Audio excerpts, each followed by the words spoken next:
It's time for Twig This Week in Google. Last day before the net neutrality vote. We'll talk a little bit about that.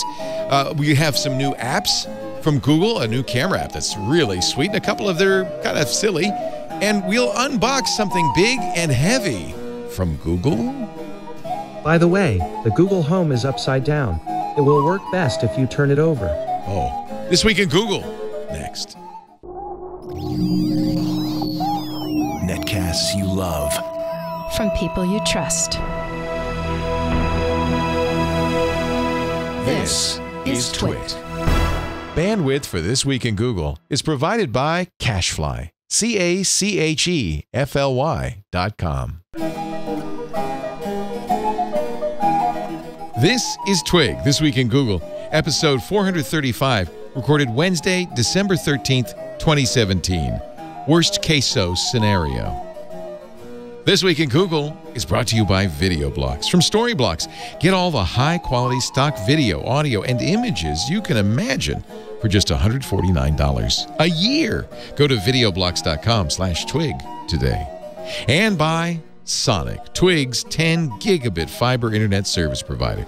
Join Sonic's internet revolution as they bring fast, affordable internet, phone, and TV to homes and businesses all over California. Visit sonic.com/twit to sign up for service and receive your first month free. And by the Ring Video Doorbell. With Ring, you can see and talk to anyone at your door from anywhere in the world using your smartphone. It's like caller ID for your home. Go to ring.com/twig and get up to $150 off a Ring of Security kit. It's time for Twig, This Week in Google, show where we talk about really much more than Google. Everything going on in the world around us. Facebook, Google, Amazon, Microsoft, not so much Microsoft. Apple, not so much Apple. Jeff Jarvis is here, professor of journalism at the City University of New York, blogger at buzzmachine.com, author of so many great books, including What Would Google Do? You know what I'm doing? Public Parts. You're poking me. I'm poking. What? Poking's back. Is the poke back? Oh, say it ain't so. Oh, Lord. Well, we'll talk about that in a second because I got to introduce our other partner here is partner in crime, as it were, Stacey Higginbotham. She's the host of Stacey on IoT, a great podcast with Kevin Toffel, and the Stacey on IoT a newsletter, and you can find all her work at staceyoniot.com. Hello, Stacey. Boy, you look festive today. Oh, I think I put lipstick on. Woo! Yeah, but I think the lace, you're kind of in a white room, and I just there's an elegance. There's this, yes. She's got elegance. Oh, I'm now singing songs from Hello Dolly all day. I was going to say, that means we can't talk about queso. You ain't got no queso. No queso. Tomorrow is the day. I haven't talked a whole lot about net neutrality. I've seen protests on the net. Reddit, when you go to Reddit, has a big thing, and a few other sites put up don't forget to call your Congress critter and all that. I feel like it's over because there's no way, no matter what we do, we already got more than 1 million comments in favor of net neutrality, and the FCC just goes, yeah, right, never mind. Who cares what you think? Why should... Well, not only do we have all these comments in favor of keeping net neutrality, we also have evidence of fraud that they're like, we don't care. We don't care. They literally don't care. and incidentally, just to add insult to injury, because remember, one of the things the FCC will do probably tomorrow is hand over all enforcement of net neutrality, a job it really should be its job, Federal Communications Commission, to the Federal Trade Commission. And then the FTC says, what? Yeah. Federal Trade Commissioner Terrell McSweeney has repeatedly warned that her organization is not able to do the job. She actually wrote an article and says, quote, the FTC does not have specialized expertise in telecommunications. Well, duh. We don't have engineers with technical experience in data network management practices. We don't even have jurisdiction over common carriers. These are very real and significant limits to the effectiveness of our tools, ensuring that networks are open and free of harmful discrimination. Which would explain to me exactly why Ajit wants to give it to the FTC. There will be no enforcement. Right. The thing about this is that... Go ahead, Stacey. I was going to say it'll be purely deceptive trade practices, anti-competitive, and those things are hard to prove. And even under net neutrality, there was a method for people to call that in and fight that. And it takes a long time. This is just... Oh, it's frustrating. Canada has gotten into the act. Apparently, a Canadian government official said that net neutrality has become an issue in the NAFTA negotiations, or it isn't really the NAFTA negotiations, but the negotiations over the replacement for the North American Free Trade negotiations, Agreement. Yeah, the Trump negotiations. Canada's lead NAFTA negotiator, Steve Verhul, said to a parliamentary committee this week, "We're including provisions like online consumer protection to ensure that it's provided for, and that we also have provisions to provide personal information protection, which we feel is essential in this kind of trade, along with our position that we want to protect net neutrality when it comes to digital trade." He says the U.S. negotiating team is focused on trying to get Canada to accept our version of intermediary protections online, where ISPs and third parties like Facebook cannot be held legally responsible for the behavior of their customers. But Canadians prefer to leave the issue to the courts and out of a trade agreement. He says, Verhul says, U.S. negotiating team has not reacted positively to the Canadian pushback on net neutrality. All right, let me say a couple things, if I may. Yes, man. One, University of Maryland poll out, I think yesterday, said that 83% of Americans are in favor of keeping net neutrality. So this is by no means a political decision, just like the tax bill, I would argue, but especially here. The people don't want the 79% of Republicans want to keep net neutrality. This is an oligopoly. This is big companies ruling the country. And I'm sounding like I'm, Bernie. I'm not. I'm a middle of the road guy in so many ways. But this is an indication of undemocratic governance. Point one. Point two. Ajit Pai is saying he has absolutely zero. He's not consistent in any way in his philosophy. He doesn't have any philosophy. So just like on the one hand, the government is saying no CNN merger, but go ahead, Tribune buy Tronc.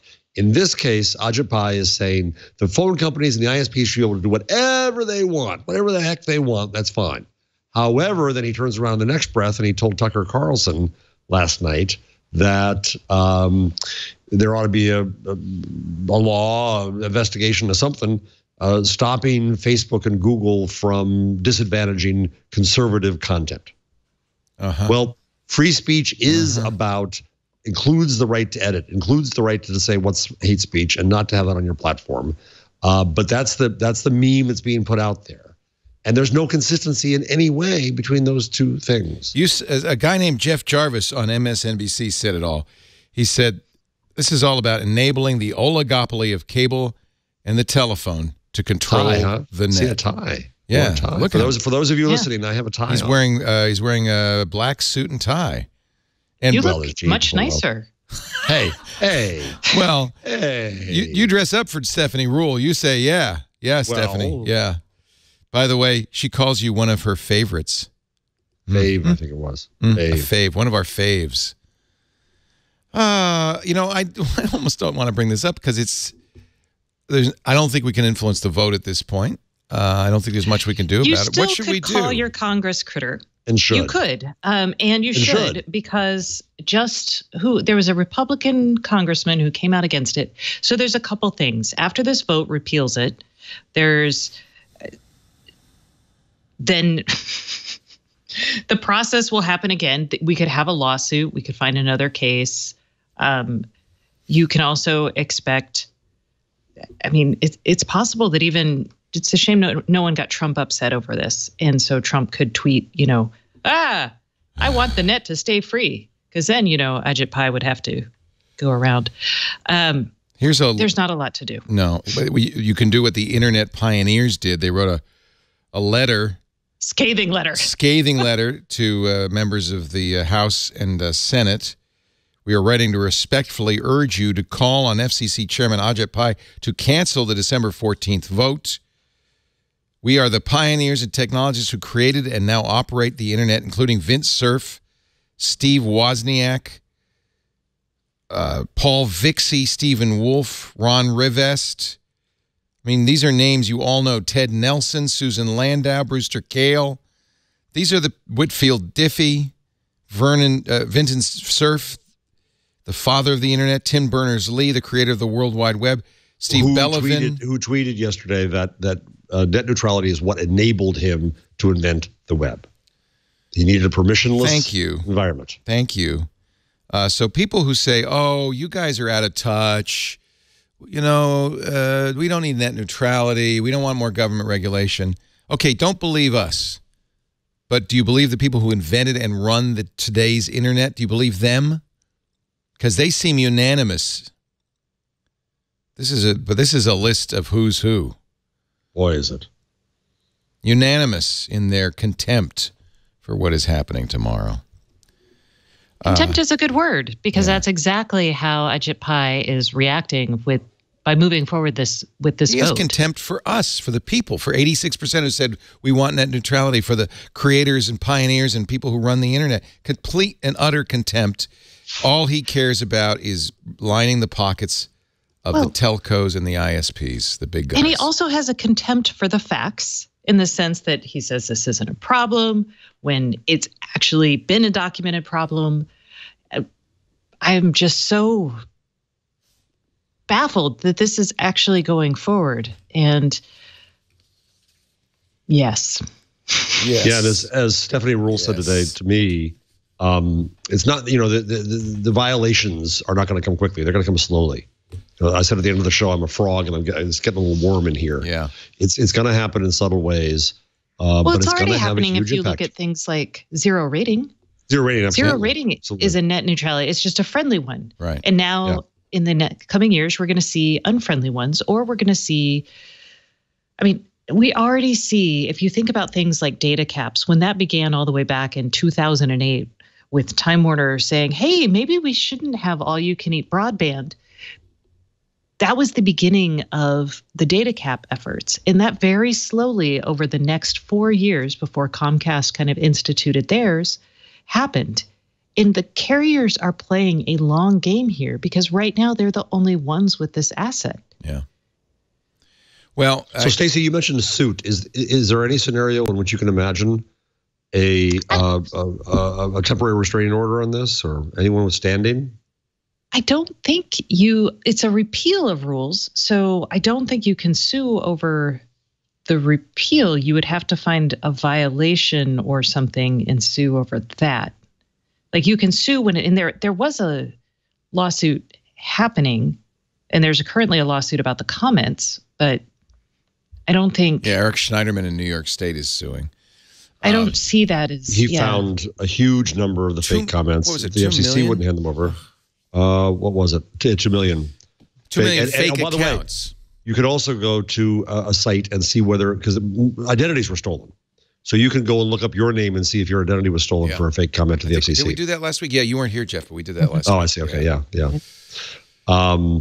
Which I think identity theft, isn't that an FTC issue? Congress, someone correctly pointed this out in the comments, that Congress could make laws enshrining net neutrality or some variation. Yeah, FCC only does what Congress says it can do. But here's the problem with that. What, Congress? 101 millions in donations from the ISP industry. I looked up. I have 2 Democratic senators. Cory Booker got $290,000. Oh, Lord. Robert Menendez got $700-some thousand from ISPs. My congressman got $290,000. Do you think really that the thing we should be doing, Larry Lessig just thinks this, the thing we should do is forget all these battles, these short-term battles, and go for the big one, which is to change how elections are funded, to get money out of politics. If we don't you remember the campaign finance reform bill that didn't pass? Oh, yeah, that was a bipartisan effort. You can't have the people who benefit from this voting against it. They're not going to do it. It's the same thing. You're talking about a coup. It's the same problem as gerrymandering. You know, if you have the people who are going to benefit doing the gerrymandering, of course you're going to do it to their benefit. Sometimes I despair of our republic. Comcast, by the way, is already injecting. Sometimes, many times. Comcast, no, not always though. You know what? There's some.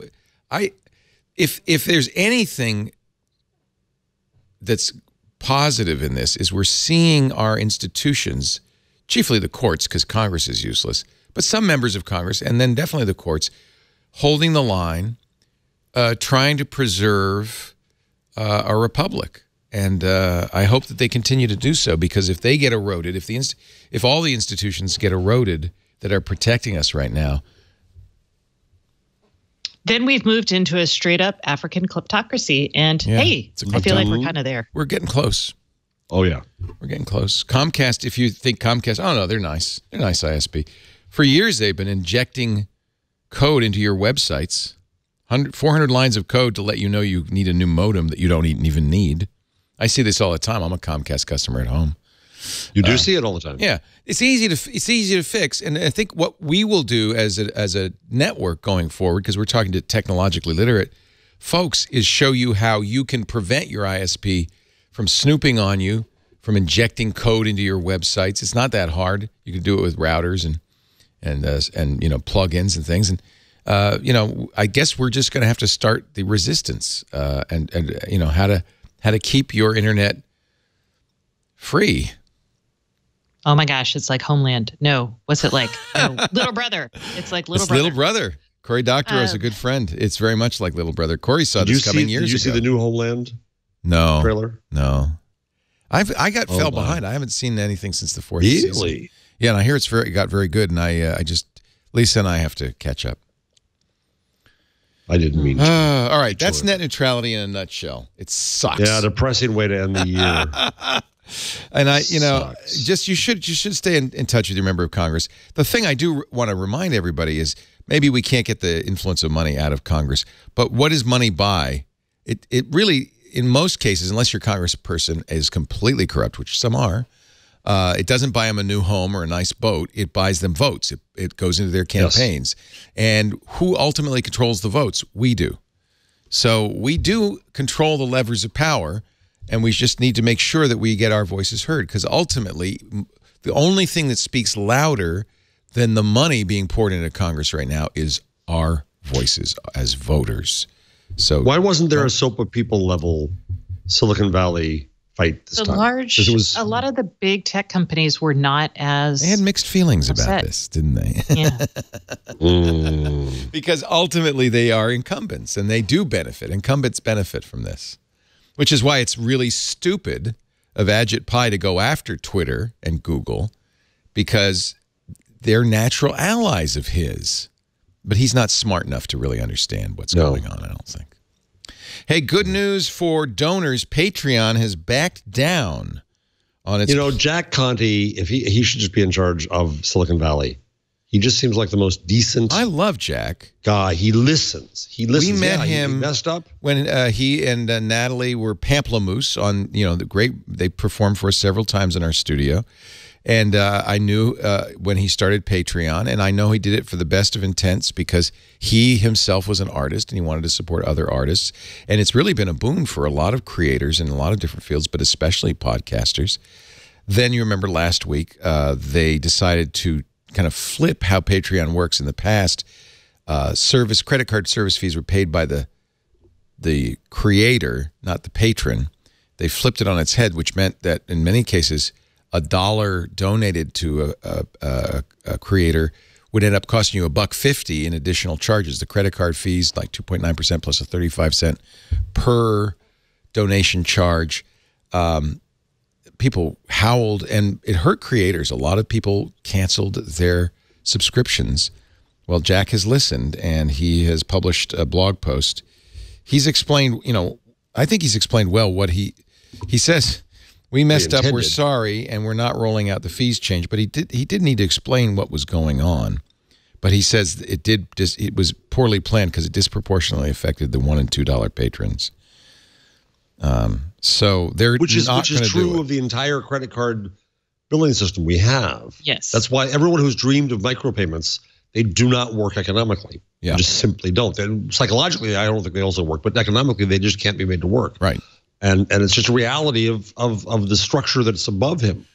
And I know a lot of people have tried to create a micropayment scheme that works. I think 20 years ago, we knew that the net, things like journalism on the net would require something that would allow a person to say, I'll give you a penny to read that article or a nickel to read that article.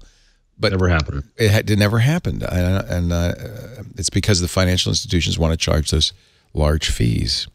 There are efforts now to say, well, Bitcoin, we'll use Bitcoin because Bitcoin is the gravy that will make any bad meal, of course, taste good. Right. So it's not Bitcoin per se. It's a blockchain based like digital contract kind of situation. And that actually, but I have to point out the transaction fees for Bitcoin far exceed that of Visa and MasterCard. Right. But if you create all of the, and this is blockchain versus Bitcoin. So if you create it's a digital ledger, monitoring of transactions, you could create something like this where you could either aggregate wide micropayments and then cash them out at the end. Maybe. I mean, I think the reason that Bitcoin's transactions have gotten, they're $20 and more now, is it's kind of in the nature of blockchain. You have to give people an incentive to handle those transactions because there's no central bank.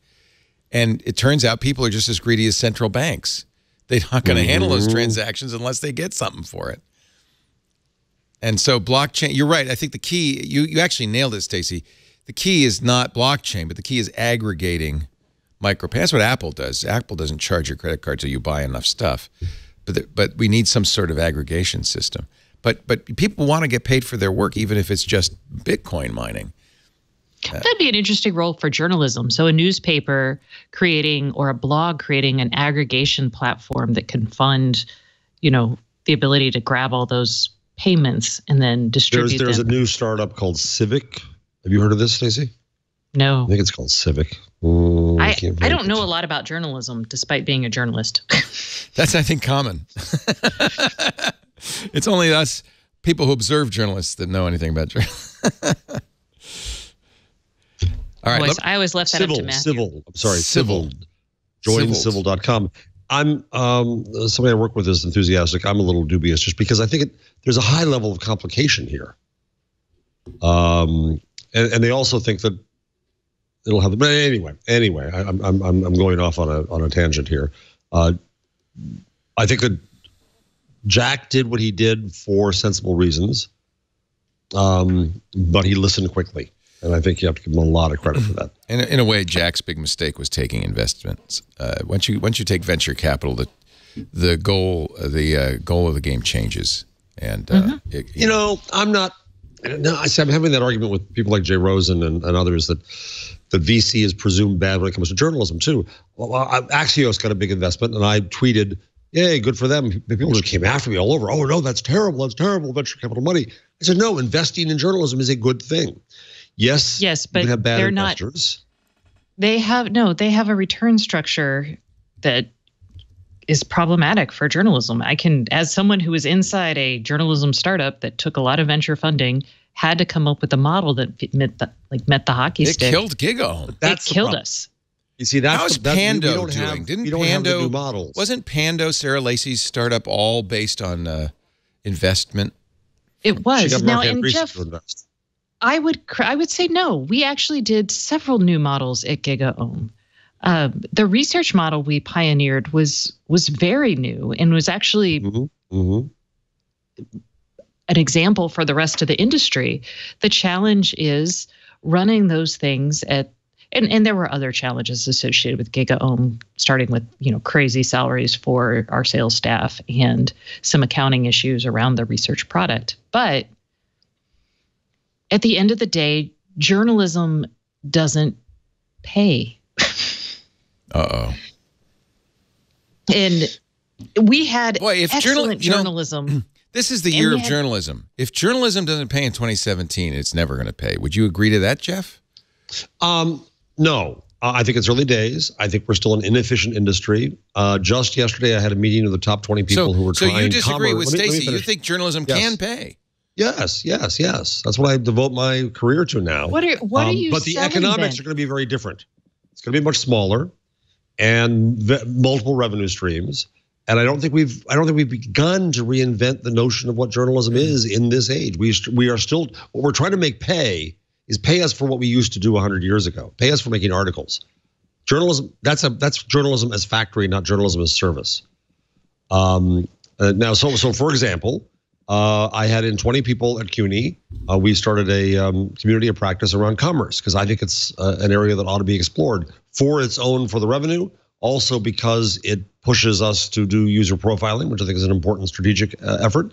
And I've also learned in talking to these people, the thing about commerce that's really interesting is that trust matters greatly. It matters more than ad support.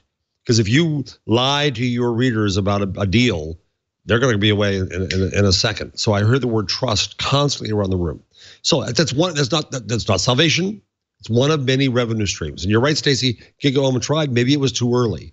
But my point back to the VCs is their expectation is set only on a volume-based business, and we have to give them new models in which they invest.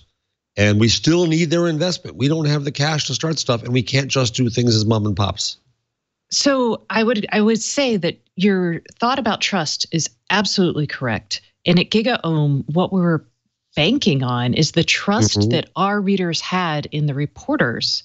And because of that, they could sell all these other things. So like the challenge was, as one of those trusted people, I couldn't scale. My trust didn't scale to the venture levels, right? So we had 3 different revenue streams, but I couldn't participate in all of them and stay sane. And that was ultimately the challenge. And I'll be honest, there's my dog. She totally agrees, by the way. She agrees. She completely says. She said what Stacey says. There's only a few Stacey Higginbothams in the world. There's only a few, O'Malley's and Jeff Jarvis's and Leo Laporte's, and you're absolutely right. But call up, if you would, the Jonah Peretti email. Oh, the BuzzFeed. Well, actually, let's take a break. I want to take a break. Wait. I interrupted Stacey. I didn't. Okay. Because Stacey, I was going to ask you your reaction to his Matrix for just that reason. Now, wait, go to break so I can read this. Okay. So he put out a letter saying that there have been some serious challenges and the media is in crisis, but he believes that the diversified model that BuzzFeed uses is going to ultimately work. So first, I like what you said, Stacey, though. I loved what you said, which is that trust is the gold coin. Trust is what you can sell. But you have to be very careful not to damage that trust. And for any enterprise to succeed, it has to continue to build new reporters like Ohm and you and build trust. In the fast-paced world of online journal, I mean, like, I hired a bunch of people at GigaOM, and we tried both hiring experts, and that was easy. And then we tried hiring people and developing them. And the type of journalism that we did was not conducive to letting people learn on the job because of that trust. Trust and expertise. So Stacey, let me understand what you're saying. When you say you didn't scale, that basically it was about selling your relationship. It wasn't selling my relationship. It was people came to me because they said in my particular niche, there were other people who were good at other things. People came to me because they were like, I know what's going on. I have a worldview that I can explain and articulate that so far seems to map to money-making opportunities. Because again, we didn't sell to the mainstream, or we didn't write to the mainstream. And then from that, they would say, okay, Stacey, in addition to all the articles you write that we give away for free, to monetize that, we would like you to plan a conference. So then I would plan a conference, and in a sense, I'm monetizing my relationships because I would call people I know, and we would put on a show. Now, we did not do pay to play for the conferences because if they had, both Ohm would have said no, I would have said no. I mean, none of us were all like old school that way. So in a sense, that may have been our failing. But again, that was important for the trust. So you knew if I developed a conference, you'd actually see really cool people talking about really crazy cool things because that's what Stacey does. Interesting. We face very similar challenges, Stacey. I don't think we could have survived, Twit, I'm saying, could have survived had we taken venture capital. It's a very fragile thing. And when economic pressures get too high, well, look what happened to poor Jack Conte. He's lost considerable amounts of trust because of this. And all he was doing was, I'm sure, acceding to the pressures of a board trying to turn some profit because they're valued at so much higher than their they make $8 million a year. They're valued at hundreds of millions. So I think I would argue VC's a bad thing. Jeff, can you give me an example of a journalistic enterprise that's taken VC money that's thriving? Well, you got two questions wrapped up in that. One is, can you name a journalistic enterprise that's thriving?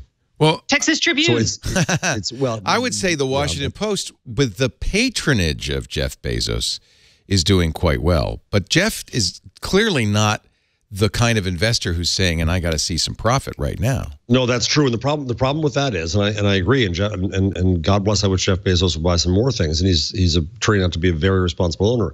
But there's a fine line between benefactor and oligarch. Oh, I agree. When I was in Ukraine, I saw a lot of oligarchs.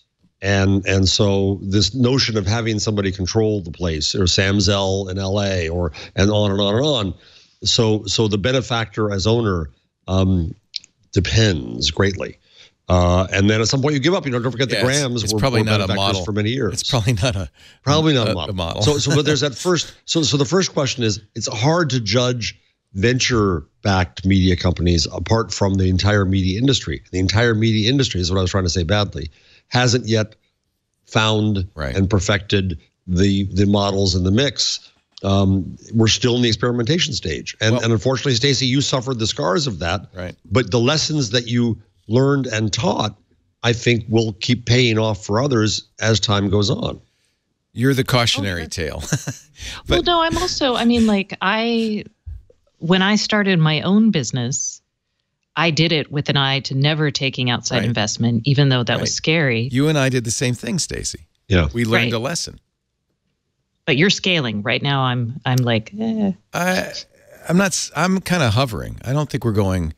Our revenues were off about 10% from last year. Our profits weren't, because we canceled shows and laid off people. So I wouldn't say that we are. Now there's other things in play here, like the growth of the podcast pool and people's attention being distracted by other things and so forth. But I would say, I don't, if I had economic pressure from the outside, we wouldn't be able to survive that. We'd have to sell out, basically. We'd have to sell that trust. We'd have to sell it. So if you say that you have trust and you could play on your trust, you could sell it, but you can only sell it to a certain degree before it starts to diminish. For instance, we do a lot of ads, right? That diminishes trust a little bit, but those ads are valuable because of the trust that we have created with our audience. Yes. We have to monetize, so we have to sell a little bit of that trust off. The trick is to not sell so much that it diminishes. Yes, that's true. So Stacey, Ohm then became a VC. Ohm was a VC beforehand. Ohm actually was a VC starting sometime in the middle of Gig Ohm. Yes. Because he had deal flow. He did. It's all about the deal flow, baby. It's not just deal flow. He did have a very cogent and good worldview that, VCs love that. Yeah. VCs love any man with a worldview. Yeah. Emphasis on man. Let's take a little break. I do want to say, though, one more thing, which is I mentioned the institutions that are saving this republic right now. And frankly, front and center, foremost, is the Fourth Estate, is journalism. If it weren't for the integrity and the assiduity and the careful work of journalists, I think we'd be in a hell of a lot worse. Well, given the story of this week, Washington Post did amazing work around Moore. Right, Moore. We would be in a lot worse shape. So that's one of the institutions. I mentioned courts, but really, I think it's frankly the Fourth Estate that's keeping us afloat at this point. It's keeping us a republic, and of course, there's no surprise that's the first thing authoritarians shut down, whether it's Putin or Hitler or whoever. That's the first thing they shut down. The lying press, Hitler called them. Yeah, is it 20%, 19% of Republicans believe that, or only 19% of Republicans trust the news now? This was a crazy stat. That's is it sad. the Pew poll? But the news doesn't agree with their worldview. Why would they trust it? They've been told over and over again, too. That's the other problem. No, I know. Yeah. I'm going to change the subject. We're going to take a break. We will talk about Jonah Peretti's memo, which came out today. And then I have an unboxing. Oh. It's something you would like to find on your tree because it's big. We all like bigger gifts, right? Big is Except Oh, no. jewelry I love is little, small isn't it? gifts. Small, something sparkly gifts. in a light blue box. That might be better, but this is not that. This is a big, heavy box. We're going to take a look. We're going to open it up in a little bit. Our show today brought to you by, this is a gift. Video blocks from Storyblocks. This is a gift that keeps giving all year long. Do you use sound effects for your podcasts or video backgrounds on your website? Are you a filmmaker that you need, long shots, helicopter shots, flames? Are your creative needs kind of constrained by budget? Well, you need to know about Video Blocks from Storyblocks. You get studio quality, high def, stock footage, audio, images, After Effects backgrounds, and more for a price I can't even believe. We've paid so much per month, hundreds of dollars a month for these in the past. Now we're all in on Video Blocks for $149 a year. A year. Unlimited.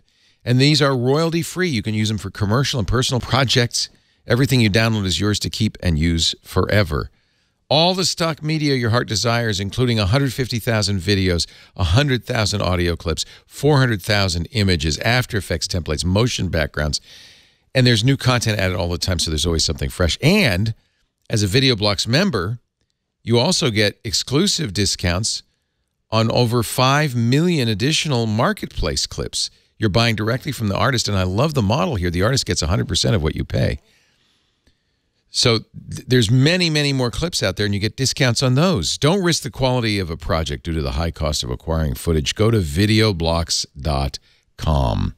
Over 90,000 great businesses have used Video Blocks, including NBC, National Geographic, the History Channel, the Travel Channel. Videoblocks.com/twig. Get all the stock footage, audio, and images you can imagine for $149 a year. That's videoblocks.com/twig. Save on millions of studio-quality stock media from Video Blocks. And we thank Video Blocks by Storyblocks for their support of This Week in Google. Stacey Higginbotham from Stacey on IoT. Mr. Jeff Jarvis from the City University of New York. I love talking about journalism with you guys. You say, Stacey, you don't know anything about journalism, except you are completely an expert. You are, yeah. Yeah, I don't know You're anybody reinventing it. besides Jeff who's more expert. And I love it that, Stacey, you had the guts when Gig Home folded. You went to Fortune briefly, but you decided, I'm going to do it myself, and I'm not going to make the same mistakes. I'm making new, more exciting mistakes. Well, if you don't make mistakes, you're not learning, right? That's what I tell myself. What's the biggest lesson you've learned since you've been on your own? Only do a newsletter once a week, because anytime more than that, you're really on the hook, especially if you're traveling. And were you originally like daily? No, Ohm gave me that advice, and he was so right. Oh, and my other piece of advice is, you know what? Maybe the last week of the year, just don't sell an ad, so you can just not produce something. Take it easy. Yeah, it's really hard to produce content that last week. You know, my advice is surround yourself by smart people like Stacey Higginbotham and Jeff Jarvis, and then you can always coast. There we go. That's what Kevin's writing a story for me right now. Yeah. No, Leo. I when I made .nyc, I thought this is hard. What you do is hard. The art of what you do is you make it look easy, but it's hard. Thank you. How is that going, by the way? Oh, we ran out of money, so that was that. Oh, you ran out of your grant funds. It was grants, yeah. So we didn't. There's only one really hard thing, and that's finding really smart people like Jeff Jarvis and Stacey Higginbotham. It's true. I have been extraordinarily fortunate. The team that we've put together is so good, and not just in front of the camera, behind the camera, and that's you all set any the tone, company is. You set the voice. That's the key to this. I'm just selling my trust like nobody's business. Your trust is a blockchain. I think that's really. I'd never really thought about that, Stacey, but that's actually very astute. That is really what you bring to the table. People sometimes call it brand or name awareness. It isn't, though. It really is. People have a relationship with especially in journalism. It's even true in performing arts, but really in journalism, they have a relationship with the journalist, and that's what informs their interest in what the person has to say. And you really have to, and you have to be very careful with it. And I mean, I remember there are still certain people where when something happens, I want to know exactly what a specific person says about it. So yes. That is the relationship I want to have with my readers, listeners, anyone. It's hey, crap, this deal just happened. Let's go see what Stacey has. She's usually pretty smart. So. No, I look at somebody like Marcus Brownlee, who came out of nowhere, created a YouTube following, and it's entirely based on trust. You know, you could include likability and other factors, but ultimately it's trust in what Marcus's reviews are, and he's done it all on his own. Right now, he's regretting not surrounding himself with more people because it's exhausting, I'm sure. But he's done it all on his own. And then I wonder if this is true. It does seem like you have to sell a little bit of that trust to monetize. It's not necessarily selling. If you pick things that you like, I mean, yes, people can dislike ads, but you don't have to add up everything. Well, we try to preserve trust in that case with our process. Right, exactly. Picking advertisers, rejecting advertisers we don't want to introduce our audience to, and picking ones that we like, and limiting the number of ads and things like that. Yeah. There are always people who are going to come out. I mean, Kevin and I have encountered this where we're like, someone pings us and is like, I can't believe you wrote that story. They must be advertisers on your show. And we're like, all the time. They happen not to be, but you know, here's why we think that. And you know, that's just a. I tweeted the headline about, which we'll get to, about T-Mobile buying Level 3 television and getting into the cable business, which I thought was really interesting, a wireless cable business. And I said, I really like what did I say? Something like, I really like T-Mobile's Moxie. And I immediately got a tweet, how much did they pay you for that? No. I can have an opinion. I maybe even have a positive opinion. A number of people tweeted, how can you like T-Mobile with their 0 rating? But the world is complicated. And as you get older, you might realize it's not all, you can't just black and white everything, you know? Right. It's a complicated world we live in. Well, but you should acknowledge that, I mean, it is complicated, but if you're going to make compromises, you should recognize what those compromises are and how they can trickle down. Yes. Yes. So. It's a shame that BuzzFeed doesn't spell better, but here is the... The media is in crisis, says Jonah Peretti, and he lays out his vision for a more diversified BuzzFeed, and here's one of the brands. BuzzFeed media brands, Tasty, Nifty, Goodful, etc. And then I guess unfortunately is not a word that he learned in college. But so BuzzFeed has struggled this year, haven't they, Jeff? It has not been an easy year for BuzzFeed. Well, he argues in there that they didn't so much struggle as they're maturing, and that the expectations were higher, and that he has to experiment with more revenue models. That's what he's really talking about. He was critical of Google and Facebook in there in a way that made the haters gleeful. But I argued on Twitter that he was negotiating. He was saying, because Google and Facebook has paid him for content. He says that the biggest challenge they face is that, and everybody faces, that Google and Facebook are eating up all the digital ad revenue in the world. Which is what everybody says. But again, that digital revenue wasn't God-given. That's true. Google and Facebook came and offered better deals competitively to our customers. That's the way the capitalistic world works. And we stood behind and we said, no, we want to produce the same product we've always produced, and you should still pay for it. And you should still pay for our audience, even though we don't know anything about them. How do you, and you don't know what how do you compete, though, with a company, I don't know, like Facebook, I don't know about Google, but how do you compete with a company like Facebook that is getting all those ad dollars because they're willing to completely compromise their users' privacy, invade their privacy in ways that are offensive? No, geez. Oh, Leo, I have to give you props for having just a wonderful tone of voice when you ask somebody, how did it feel when you murdered that family of 4? He knows he's baiting me. Well, what is Zeynep? Okay, I watched Zeynep Tufik's very good TEDx talk in which she points out that Facebook wouldn't hesitate to sell an ad to a company, a gambling company, let's say, that wants to reach people who are bipolar in their manic state and therefore more likely to gamble. But by the way, not that it's Facebook's problem or the gambling company's problem, to their complete detriment. That's a very valuable kind of thing to sell. And of course, if you can offer that kind of ads buy to a company, you're going to get all the ad dollars. I can't do that.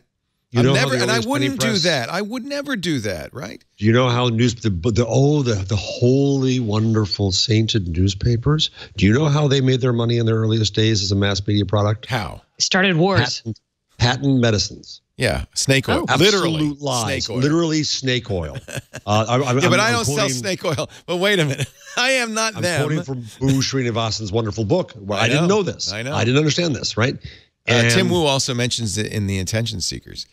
Yeah, it's really interesting. But that doesn't mean I'm doing that. And how am I to compete? No, it doesn't mean that somebody Facebook selling makes it snake oil. possible. I admit, by the way, we have a hard time competing against companies that are willing to sell crap products because I won't take those ads.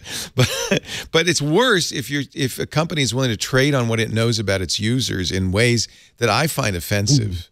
Well, but do you think there's ways to Facebook do it doesn't right and do wrong. that? Am I wrong? Yeah, I don't think they do that, and I think that here's the problem with that line of talk. And Zeynep's wrong. She says ProPublica no, was able to buy ads that way. Well, I believe that's another story. I believe Facebook wouldn't maliciously do it, but they probably, I mean, they have the capabilities to identify people at their They don't most label vulnerable. it that way. They label it Yeah. sentiment analysis. Someone is coming along and using the capability of the platform they created to do something that Facebook may not have anticipated, like rubles buying political ads.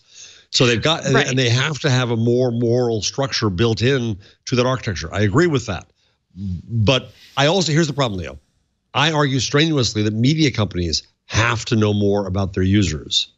And that's the only path to gaining trust in the long run, giving them relevance and value, gaining greater value, and surviving. Wait a minute. So I want to stop you right that- there. Media companies, in order to survive, have to know more about their users I need to know more about my users so I can serve them better, or so that I can sell against them better. Both. I would agree, Yes. serve them better. I would not agree, sell them better. But it follows. It just naturally follows.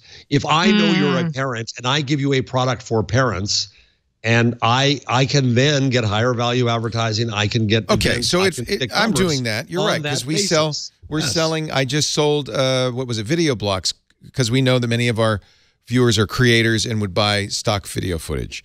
Right. But that seems to be far less intrusive. So what I think you're missing, Okay, go ahead, Stacey. or isn't being talked about, is we are moving from demographic information or broad strokes to almost an omniscient perspective on people. And once you have that, advertising has always sought to make us feel vulnerable so we could assuage that with buying something, right? That doesn't one of the have big to, tenets. though. No, I don't think I do that in any of our ads. No, you don't have to, but that's always been a mode that can be employed in advertisement. What happens when you are omniscient, you can identify people at their most vulnerable in places you don't have to create the low self-esteem. You just swoop in when it's there and can offer a product.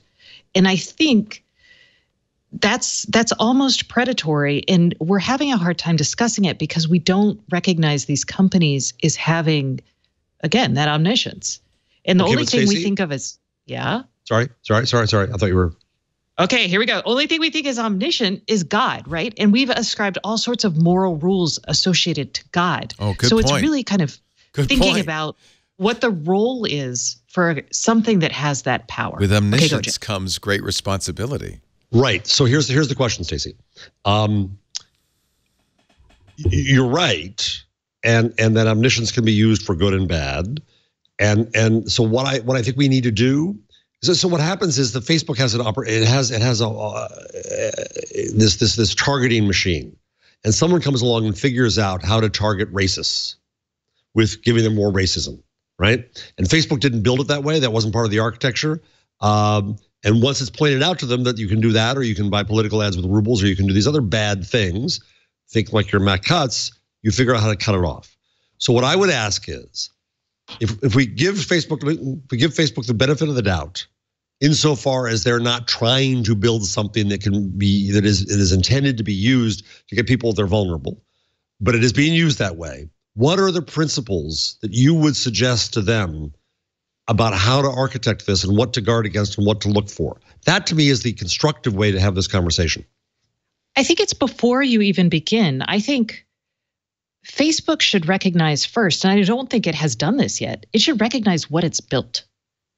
because you can't start addressing these except by piecemeal, which is probably not the right way. But to say, okay, so I would like to see, and maybe Mark Zuckerberg in his trip around the world is doing this, but I want to see them understand and admit that they have built this thing that can see into people's lives and feelings in a way that is historically unprecedented, and say, hey, that's an awesome responsibility. And once they've done that, I think they need to establish some sort of moral code. I mean, again. Yeah, I agree. So I'm about to start a project. There's a guy named Dov Seidman. We haven't announced anything yet. Yeah, I just did. Yeah, kind of. He runs a company called LRN. If your company gets in trouble and you want to hide it, you hire a PR company. If you want to fix your culture and figure it out and learn how to be ethical and teach your staff how to be ethical, you call Dov. And Dov's a very good guy, and he has a big business trying to make companies more moral. And so we're talking about trying to work together. And this is a discussion I'm going to come back to again and again, and I want to call on you guys, is that I think what we have to do is to help them figure out exactly those kinds of moral principles.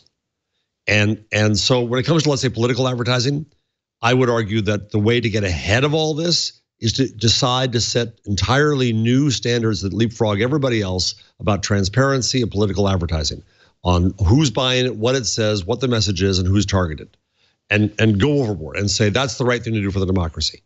What is it to do about advertising to emotions and emotional signals? What are the principles there that we can then call upon when we say, hey, I just got a disease and somebody called on, tried to sell something to me. There's a principle we can call on and say, whoa, Facebook, you shouldn't allow that. That's against your principles. Well, first, you're right. They have to know how it's being used. And second, we have to help them establish principles. And I think the same is true of media, because our business model leads to cats and freaking Kardashians, and it leads to the kind of polarization that we have. And Donald Trump said 2 heads of American news organizations may be bad for America, but he's good for business. So we've got the same problem in media as we're going to new revenue streams. It goes back to your trust point, Stacey, right? What's mis-selling your trust? What is the violation of privacy? What is the violation of emotions and exploitation? This is a big discussion to have, and I don't think that the platforms or media companies know how to. It's a discussion we have to have. So I want to come back to you often on this topic. I don't think this is actually a discussion we can have in a capitalistic society. And I'm not saying I'm a socialist. I'm just saying that communist. Exactly. But if your highest goal, and you will hear this again and again from people, is the fiduciary duty is to shareholders. And if you put that in the mindset of my duty is to make money, your morals often will go by the wayside. Often, but not inevitably. No, but you also have to think about, if you're going to do that, everyone has to play by that game. Otherwise, you're like this holy roller who's like feeling all good about themselves and everybody loves you, but you're not making any money. And thus some activist investor is going to come in and change your policies. So I think it's fine to say, hey, this is what we're building. This is the world we're living in, but we can't just isolate it to the companies. We're kind of in this like race to the bottom in terms of putting a price on everything as we atomize all this data about people and we turn it into insights to help sell them things. But the insights can also be used to give them greater relevance and value, to give them greater service. So by demonizing, if you demonize the data as opposed to the use of the data. I'm not demonizing it, I'm just. You're not, but others are. Others are. I think you actually get I don't think you need to investigate people's sex lives, love lives, friendships, social graph to serve them better. You get very good signals from just what they consume. Well, but we have I don't to really change our think you product need structure to do that. Right, but we don't even do that. We've done that for generations. That's how media works. If you sell more newspapers, you're doing the job right. No, media treats everybody the same. And that's exactly how we ended up in this mess. That's exactly how we ended up with clickbait. That's exactly because you had, at least you had a scarcity, and you could say you were haughty and wonderful, but you were also putting in sleazy real estate sections that were actually just bought. That's how you made your money, okay, but I'm the only guy in town with the newspaper, and I'll do that, and that's fine. And I'll cheat there, and I'll be okay over here, and I'm the only game. Then when you get into an abundance-based market where everybody's competing with everybody, then you fall to this desperation. The lower the value, the higher the desperation. And so that business model is leading us astray. And it is the business model the media has. It's also the business model that Facebook and Google have to this extent, to an extent. So you're saying, for instance, in television, by chasing ratings, we ended up doing reality shows and bad sitcoms. When cost became prohibitive, that's what we did. Now, when you only have 3 networks, right, you made crap and you could sell it, and that was that. Then when you had 150 networks, the belief was that's going to be too much content, quality will go down. What happened? Quality rose because we had more choice. We could leave the crap and go to the good stuff. So but the then, advertiser is still stupid and still buys networks. Right. And the networks have lower audience, higher costs. So what do? They go to crap. Right. So I wish advertisers would realize how good a deal podcasts are, but that's another story. Amen, brother. So, Amen. But that's been a benefit. So, having a much broader market has allowed many people to chase individual audiences, but not necessarily intruding on people's privacies to do so. We do a survey once a year that gives us some information, and we notice what shows get watched, and we read our emails. Aren't those enough signals to generate good content? So I'll give you an example. Why do I need to know what the person at home income is? Well, that's because you're doing that because the advertiser wants. I don't ask that. I agree. That's ridiculous. I'll give you an example. At my commerce meeting yesterday, I heard someone who's experienced in the business was involved in a big travel site, and they were doing commerce there. And for some reason, there's no rhyme or reason to this. Only experience would tell you this. That what sells best on a travel site, what would you think it'd be? Obvious question. Travel? Hotel reviews. Yeah, right. Oh, travel. Travel, okay. I thought it was a trick question. Okay. No, it's not. I was going for the obvious. Yeah. This is the professorial thing. You ask the dumb question. Is this the Socratic method? And then you prove yourself to be smarter because you're going to give the real answer. Real answer? Shoes. Shoes? Because why? Travelers I have no buy idea. shoes? Yeah. Because I'm fantasizing when I travel, and then a shoe ad that has followed me there might become an affordable luxury, an escape from my boring everyday life. Very good. I buy a lot of shoes online. I buy a lot of smartphones. Same thing. Having data about people is not enough. Well, let me ask you this then. Let me ask you this. Do you think that Netflix's Twitter about the Christmas Prince was terrible or funny? I say funny. I thought it was both. But wait, before you move on from shoes, how did the travel site learn that? Because they would try different things and they would find. Right. So what's wrong with that? That's what sells. That's data. That's not spying. Oh my God, Leo, that's data. That's data, but that's not spying on you. That's not figuring out who's in their manic phase so you can advertise gambling. Point, so in this company, when they see somebody is travel interested and they go to the travel site a lot, wherever they are, don't lump all data together. There's some data that's what I'm saying.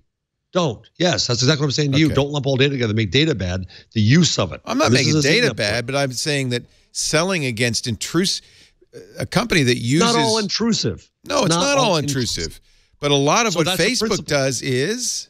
So, wait.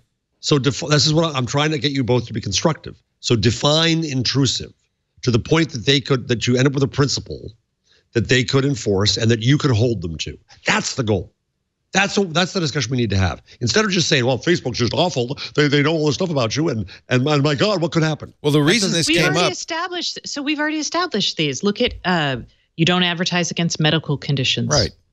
You don't advertise against sexual orientation. You don't advertise against race. Race, color, creed, we have national origin. Many of medical these. Conditions? No, I'm going to disagree. I'm going to disagree strongly there. Oh, because you want more AFib information? Because I have a lot of medical conditions and I've gotten value. That's how I discovered cardia. Right. Okay, but I discovered cardia because I have atrial fibrillation and I talk about it, and it was extremely valuable to me and could bloody well save my life that I discovered that device.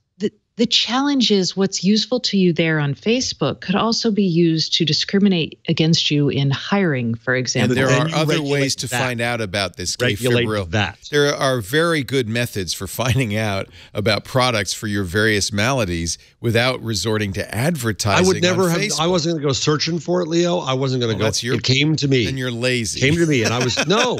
I didn't know it existed. It would behoove you to find out. Well, and it came to me.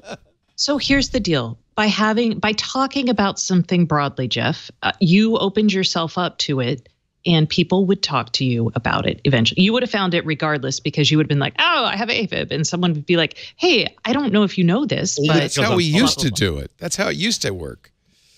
Called word of mouth. So yeah, and that's okay. I'll give another example. This stuff could be weaponized. That's why, Jeff, it could be. That doesn't mean is being weaponized. And you regulate that. You don't regulate the data. You don't call Facebook evil for knowing this. Okay. If I go to it's hard to regulate if it's dark, and Facebook has not cooperated in any way. Fine, then that's a principle you set. But the fact that people talk about their atrial fibrillation is not a bad thing. Facebook has very carefully hidden what it's doing because they know it would be highly offensive. And so we still haven't even seen the dark ads that they showed people for the 2016 election. And they never will because it would hurt them if people knew what they were doing. And you can't regulate something that's hidden like that. How are you going to get that information? Well, you can have a discussion of the principles involved. And so and we're having a discussion of principles. And what you are doing is you're taking it down to your personal level. And you constantly do this. And it's very frustrating because you seem to conflate a principle with your feelings. And that is in your value from something. I think it's the opposite, Stacey. No, I think you and Leo were saying this bad thing could happen, and I'm scared of that. That's feelings. As a principle, we have regulated medical stuff already. You don't advertise against medical stuff. That's actually something that even when AT&T and others were looking at doing web-based search, like advertising against people's web searches, they were pulling out certain categories because they were deemed sensitive. And that is just a fact. It is not an opinion. It is something that is so far in society been agreed upon. Now you're coming in and you're saying, hey, I don't agree with that, which is fine. But as an argument, when we're trying to set these principles, you can't just take your personal, you can't take your personal experience. You try to enforce them and you say, what's the implication of this? Of privilege in a lot of ways, because you're not considering the other ways that people are hurt by this.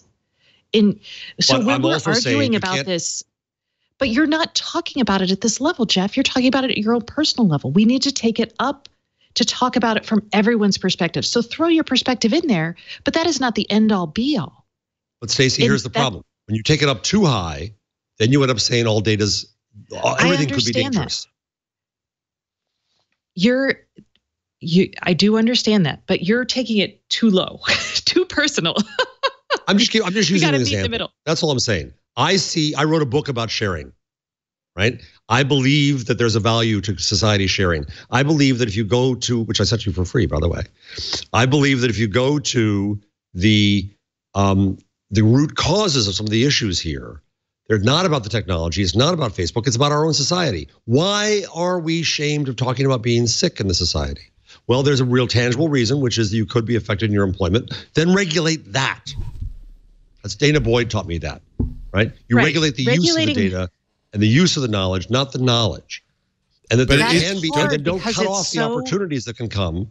You cut off opportunities that can come a benefit. But nobody's going to regulate your ability to share with your friends and family or in public or even on this show, say, your medical issues. Nobody's going to regulate They're going to regulate that Cardia can't Vic and Dotra can't advertise it to me. Well, that would be the wrong place to regulate it. The place to regulate it is the place that's most difficult to regulate it, is the company that is willing to take that information and monetize it in a way that I think we would all agree is inappropriate. Well, maybe you wouldn't, Jeff, but Stacey and I would agree is inappropriate, right, Stacey? So I think that the problem is I don't think you're going to get Facebook to help you in this, and I don't think you could maybe you can force them to help you in this. I don't know that. Well, maybe they will, maybe they won't. But what I'm trying to say is that the discussion that I hear constantly is basically just writing off Facebook and the 2 billion people who are there, and saying, oh, it's so awful and wrong. If we don't have a discussion about the principles in a way that we have expectations of them, I think they should be doing it on their own. I don't think there's, I'll be honest. I think we should on the outside. I don't think there's a way to save Facebook. I think it's business model is entirely based upon the unfettered sharing of personal information, which it then sells against.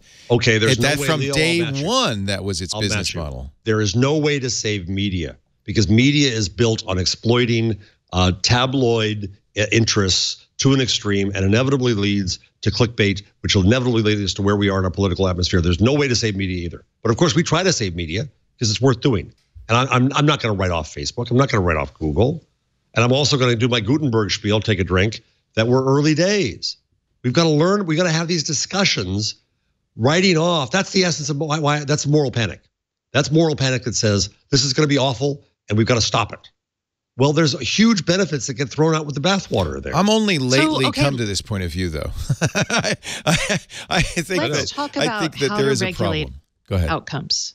Let's talk about that because that's actually really worthwhile. And I think especially in the case of algorithms, we do actually have a problem that will only be because you can't see what's happening behind the scenes. I think outcomes is a great structure. Yes, I agree. That's a great structure. Explore that. Yes. I know that. So when we talk about that, though, right now we don't have the framework for it because someone has to be hurt before we see the problem. And then once someone's hurt, we tend to over-specify it to that particular case. We get a lot of the knee-jerk legislation is the worry.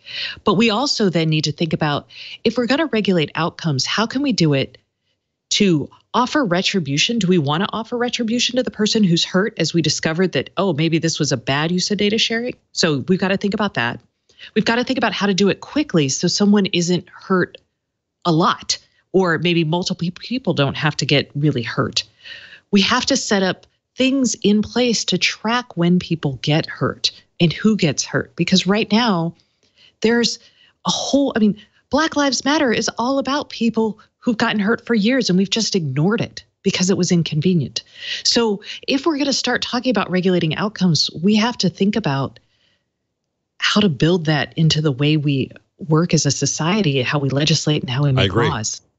I agree. That's a positive way to have the discussion. And you're quite right about this, and this is where you're going after me. The specificity on technology is an equal problem to the specificity on the person. The example I always use on this is the German official who said that henceforth the use of facial recognition and geotechnology together was outlawed. Not seeing that it could find missing children and Alzheimer's patients and so on and so forth, obviously, right? And people who've been stalked by abusive spouses. So we look at the outcomes and we figure out how to regulate this. But the two technologies together is not fundamentally evil because it could be used in a case in bad ways. But it's not panic to bring up the problems, and that's what Facebook should be considering in the beginning. But that should be their reckoning. I agree, and that's what what I'm also trying to say to all of us is that we, the public, and we who are the tech cognoscenti, have to help them do that. Just saying Facebook cannot be reclaimed, as Leo just said, isn't going to get us anywhere. Well, I think it can get us somewhere. I think people should abandon Facebook immediately. I think you're playing in a space that's incredibly dangerous, and you will deeply regret. And Congress is never going to regulate it, and it's only going to get bigger and more malign. And I think we need to all stop using Facebook. A world without social is a world I already regret. It's not a world without social. It's a world without Facebook. Okay, that's a big difference. Okay, so I'll say in fact, you conflating social with Facebook is part of the problem, Jeff. You need to get out of the house here a little bit. Go through your feed right now and show me the first awful, evil, horrible thing you find in your Facebook feed. No, it's nothing in my feed. I'm not talking about my feed. I'm talking about Facebook is doing. I'm talking about the use of big data and the kind of data Facebook's gathering and how people are providing, happily, willingly providing to Facebook without realizing that the ultimate. Share, it's okay. And share with go have a meal with a friend then. Stop putting it in this giant maw that is chewing up all our data and creating. See, this is making a moral panic about data. And again, I argue that this data is exactly the salvation of media and the journalism that you were lionizing quite properly before. I think it will save Facebook. We're going to die. I think it will save Facebook. I see no evidence That it's going to save the New York Times. I disagree. I just had a meeting of executives from that company and others just yesterday where commerce as a revenue stream built on trust, built on data, is a major contributor. But you use data as if it's a monolithic thing. There's data and there's data. There's data about what mental state a visitor is in so that we can give them an ad that will take maximum advantage of their mental state. That principle. Then regulate to that. You can't regulate it. And we, by the way, have a Congress that will never regulate it. We can barely keep the internet service providers from screwing us royally. Then self-regulate to it, and then you know what the self-regulation is? Stop using Facebook. That's the self-regulation.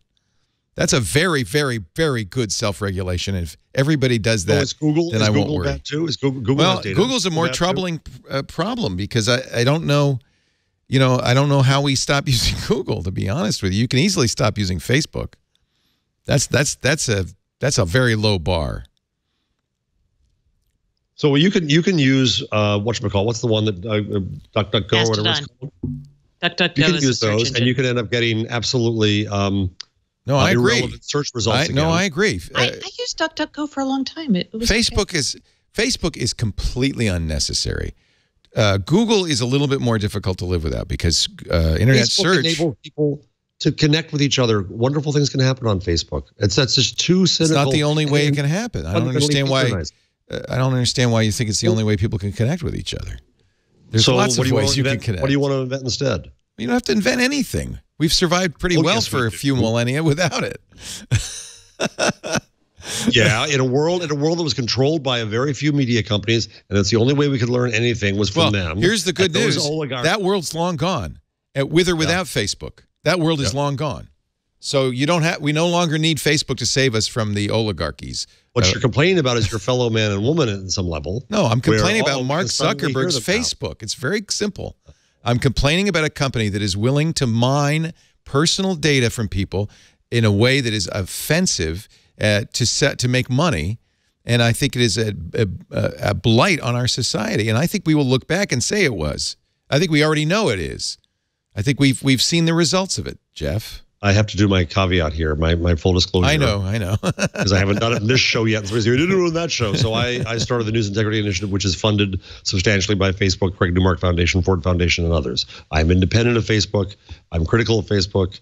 But I also believe that there's value there. Otherwise, I wouldn't have done this. I would never impugn your independence in any way. And I think it's important people understand that that's a good thing to disclaim, but there's no suggestion, no hint I wouldn't say of impugning your integrity. But the audience can decide for themselves. They can say, oh, he's just defending social and Facebook because of that. You can make that. People can make that judgment. Cobra in the chat room says, well, you could say that about anything. You could say don't watch Monday Night Football because it's contributing to violence. Yeah, actually, I'm very seriously considering stopping watching the NFL because it's what it does to the players. What it does to those people, yeah. Yeah.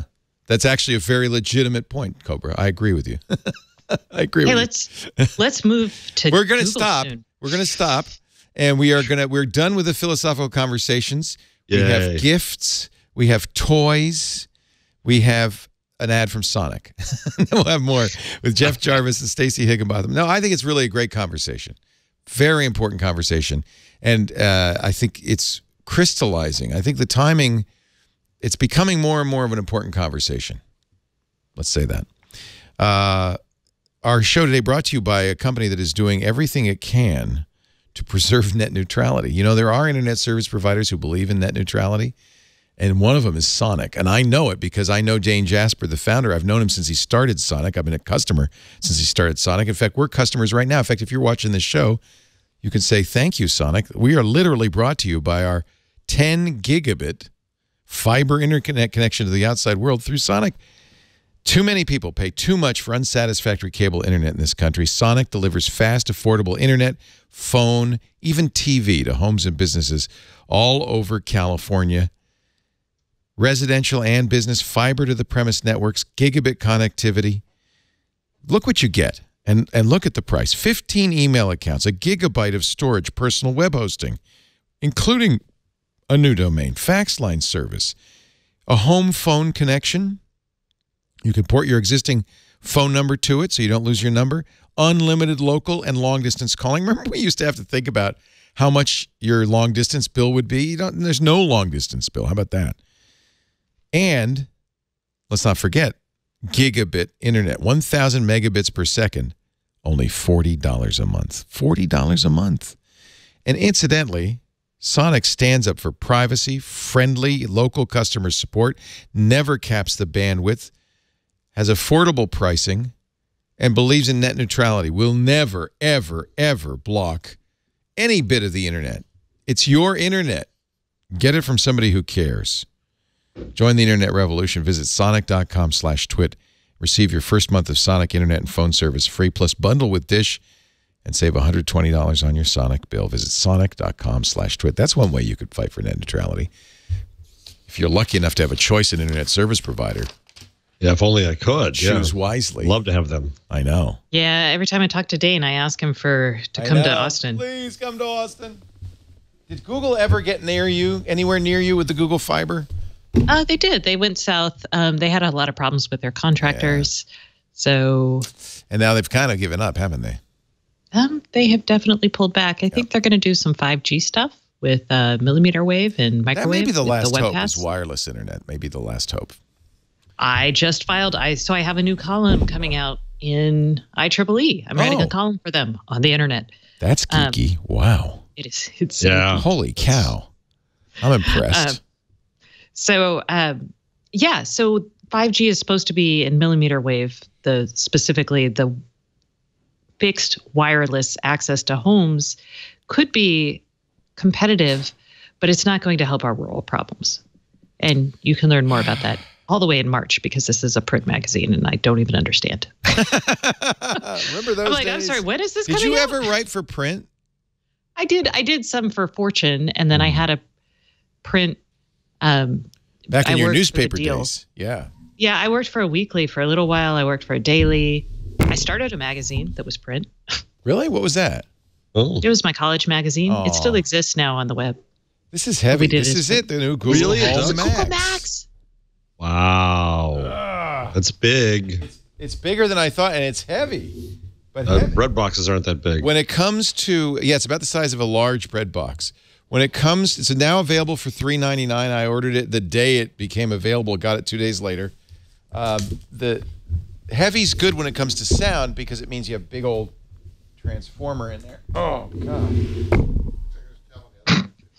Thump. Clonk. Well, for people listening at home, that's the only way of illustrating the actual weight of this thing.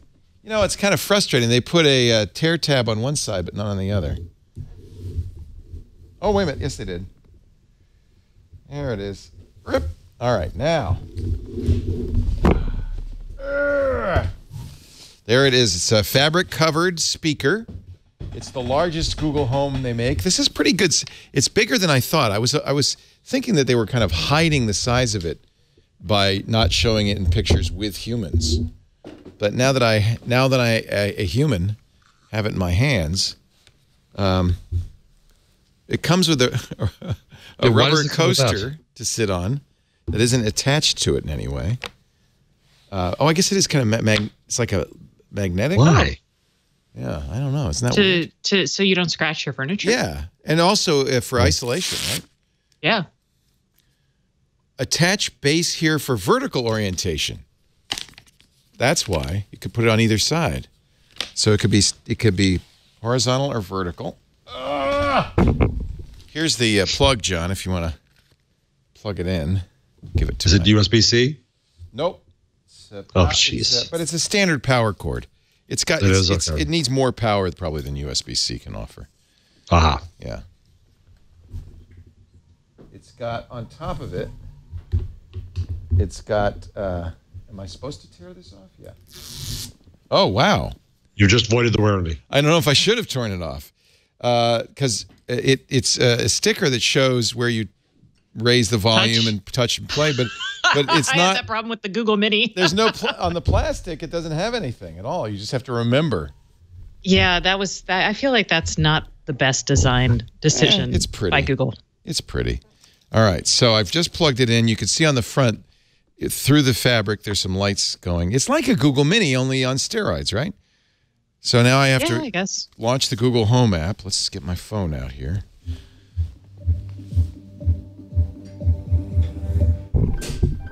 Wow. That's a rich sound coming out. Is it? Yeah. Welcome to Google Home. To get started, download the Google Home app on a phone or tablet. I think it's definitely good sound. There's my phone. If the Google lady didn't sound good, I'd be very concerned. Yeah, really. Be like, guys, come on. Come on, get the Google lady sounding good. All right, now I got to do the Google Home app. Let's see how it figures out. Get started. Okay, welcome home. That's the account. Okay. Location access. Yes. I guess I've never used this on this phone. This is the new Pixel 2 XL.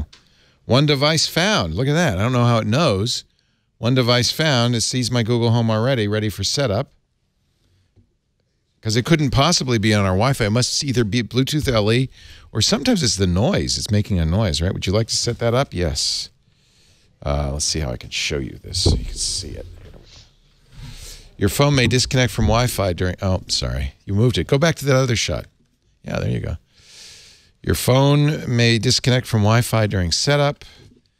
Little bouncing, interesting bouncing. Connected. Do you hear the sound? Yes. Okay. Where is this device? Add custom room. It's in the shed. Okay. We're going to add it to that Wi-Fi. It's going to get my Google Home, gets my Wi-Fi password from the phone. So that's good. Yeah, put a little microphone in front of it so we can hear it. Yeah, that's a good idea. I kind of like how this looks.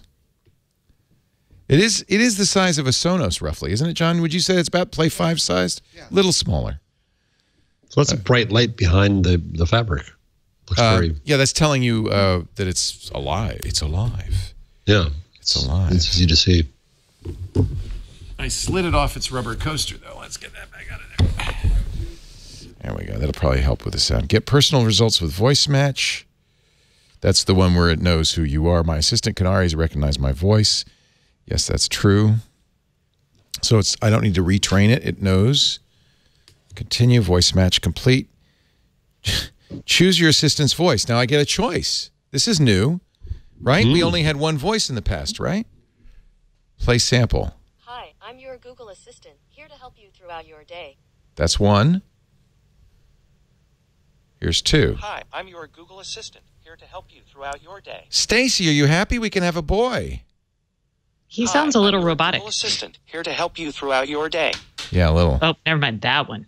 Hi, Where's Sean I'm Connery? your Google Assistant, here to help you throughout Well, your let's day. just do it for a change of pace. Let's just use voice too. Okay, I got my address. Add music services. Google Play Music. YouTube Music. That's good. Next. Almost done. Add a payment method. No. Thank you. No. Actually, it should already have one. It's now going to download an update, unfortunately, which is going to say about 4 minutes. Here, this is a Sonos Play 5, so it's a little shorter would be the only thing, but that's big enough to be good sound, I think. So that's what you're looking for. I mean, really, this is a speaker that can do all the Google Assistant stuff, but sound good, right? So I think that might. Ooh, wow. Look at that. It's got multicolored lights. I like that. Ooh, my earpods in my ears are vibrating. Really? It was that much bass. All right. Well, it's going to take a little while to set up. While we're doing that, I'll show you something else new. Are you a Project Fi subscriber? Jeff, did you do this last year, the Project Fi game? Guide the skier with your mouse? No, I don't do that stuff. You don't do Facebook. I don't do that crap. This is good for you. Oh, I hit the tree. I pulled a Sunny. Violence. No, he says, no, that's not funny. Sunny. Now I'm going to win a prize if I can get all the way down. Wonder what the prize is. It something good? Oh. What happened? Oh, come on. Shouldn't have clicked the mouse. Whoa. Oh. Am I supposed to go through the gates? Oh, I am. Oh, I missed the gate. Oh, whoa. I'm not a very good skier, as you can see. But the snowboarder knocked me over. Oh. You want anywhere. Don't look at my free Wi-Fi code. Oh, well, I guess I'll never be able to use that again. GoGo enabled flights, free in-flight Wi-Fi, good for one use until March 31st. I'll tell you what, anybody who wants to use that, yeah, be my guest. I think I've run across GoGo once. Yeah. So that's cool. So you can get an hour of, is it an hour? No, it's a whole flight of free GoGo Wi-Fi. Oh, my speaker, the shed speaker is ready. Continue. Hi, I'm your Google Assistant. I'm here to help. To learn a few things you can do, continue in the Google Home app. Doesn't that sound good? Mm-hmm. Play some music. Play some music. Yeah. Hey, Google, play some music. All right, music on Google Play Music. Here you go. He's a little crunchy, isn't he?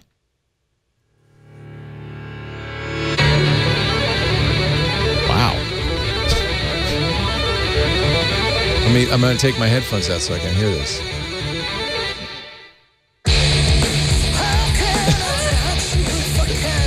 It really thinks I like the metal. Wow. See, if you would Hey, Google! you wouldn't make a bad decision. Hey, Google! Okay.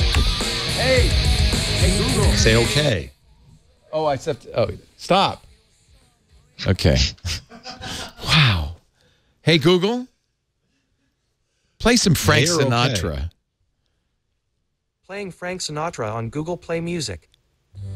Oh, That sounds pretty good. Yeah. You know what? Okay. It's not very rich and deep. Hey, Google, stop. Tell it to play, play Beyonce. Hey, Google, play Beyonce. Playing Beyonce on Google Play Music. That's got some nice bass in it, right? That should sound good. Da, da, da, da, da, da. Yeah. Hey, Google, volume up. Hey, Google, volume 11. Wait, doesn't that stop it and break it? It did. It broke it. I didn't know it would do that. Someone was reporting that it couldn't play too loudly.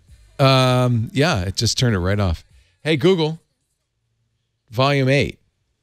More every time when you leave, I'm begging you not to go. Call your name 2-3 times in a row. That's not bad. It's got a kind of big high end. Yeah, I was going to say, I don't like the highest. That's not bad. Bass is a little bit better once we get it that loud. It's actually sounds, what do you think of the high end, guys? You think it was kind of tinny? It's all right. They're going, it's all right. My trained listeners. So it's a little pricey, right? $399. What does a comparable Sonos speaker cost? $499. Right? Wow. Yeah. So it's less than that. What I don't know what it does is the multi-room play. I think it's supposed to do that, right? But that's the thing that's Sonos' secret sauce. Anyway, I'm glad I got it. I think that's a good thing. You put that in the where you listen to music in the bedroom or the living room or whatever. That's pretty good. Now, that's another thing it doesn't do. The Sonos will let you buy two and pair them in stereo, left-right stereo. I don't think Google's mentioned that capability. All right, one more thing to cheer you up, and then we'll get back to hard news. The year in search. This is going to... Okay, get your hankies out. Do you have my audio? I do. All right. The year in search. Get your hankies out. This year, more than ever, we asked, how do wildfires start? Oh, dear. How far can North Korean missiles go? How much will the wall cost? How many refugees in the world? How do hurricanes form? This is not cheerful at all. How to board up a window. How to calm a dog during a storm. How to help flood victims. How to help refugees. How to help Puerto Rico. How to help Mexico. How to help Las Vegas. Oh, good Lord. Grenfell Tower, Rohingya, Syria, Houston. How to make a protest sign. We're going through, we still have to push forward. Are you ready to shake up the world? Oh my God! There's the Women's March. How to run for office. You think he Googled that? That crawl. How to watch the eclipse. Yeah, we did Google that. Not like the president did. Wear glasses. Baby glasses. No, she's looking right at it. How to make a difference. Big check. Take a knee. How to be a strong woman. Me too. Ellen. Me too. Oh, wow. How to be a good parent.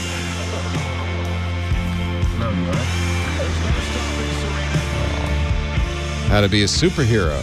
Gal Gadot. Firefighters. Oh, shaking hands. How to be fearless. The BBC presenter. Posing. Playing music. Running in the marathon. Winning an award. Flying a dragon. Dancing in Stranger Things. Head exploding. Protest marches.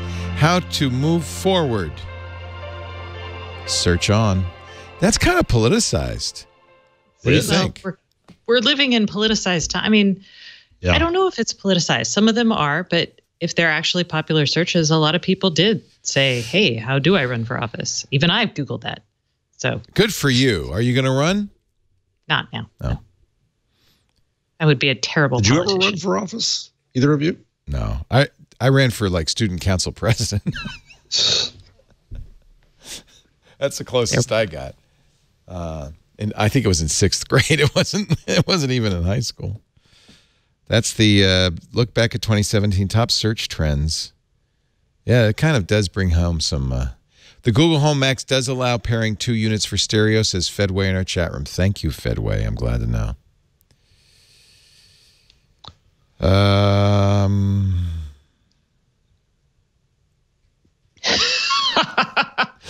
Oh, the Onion.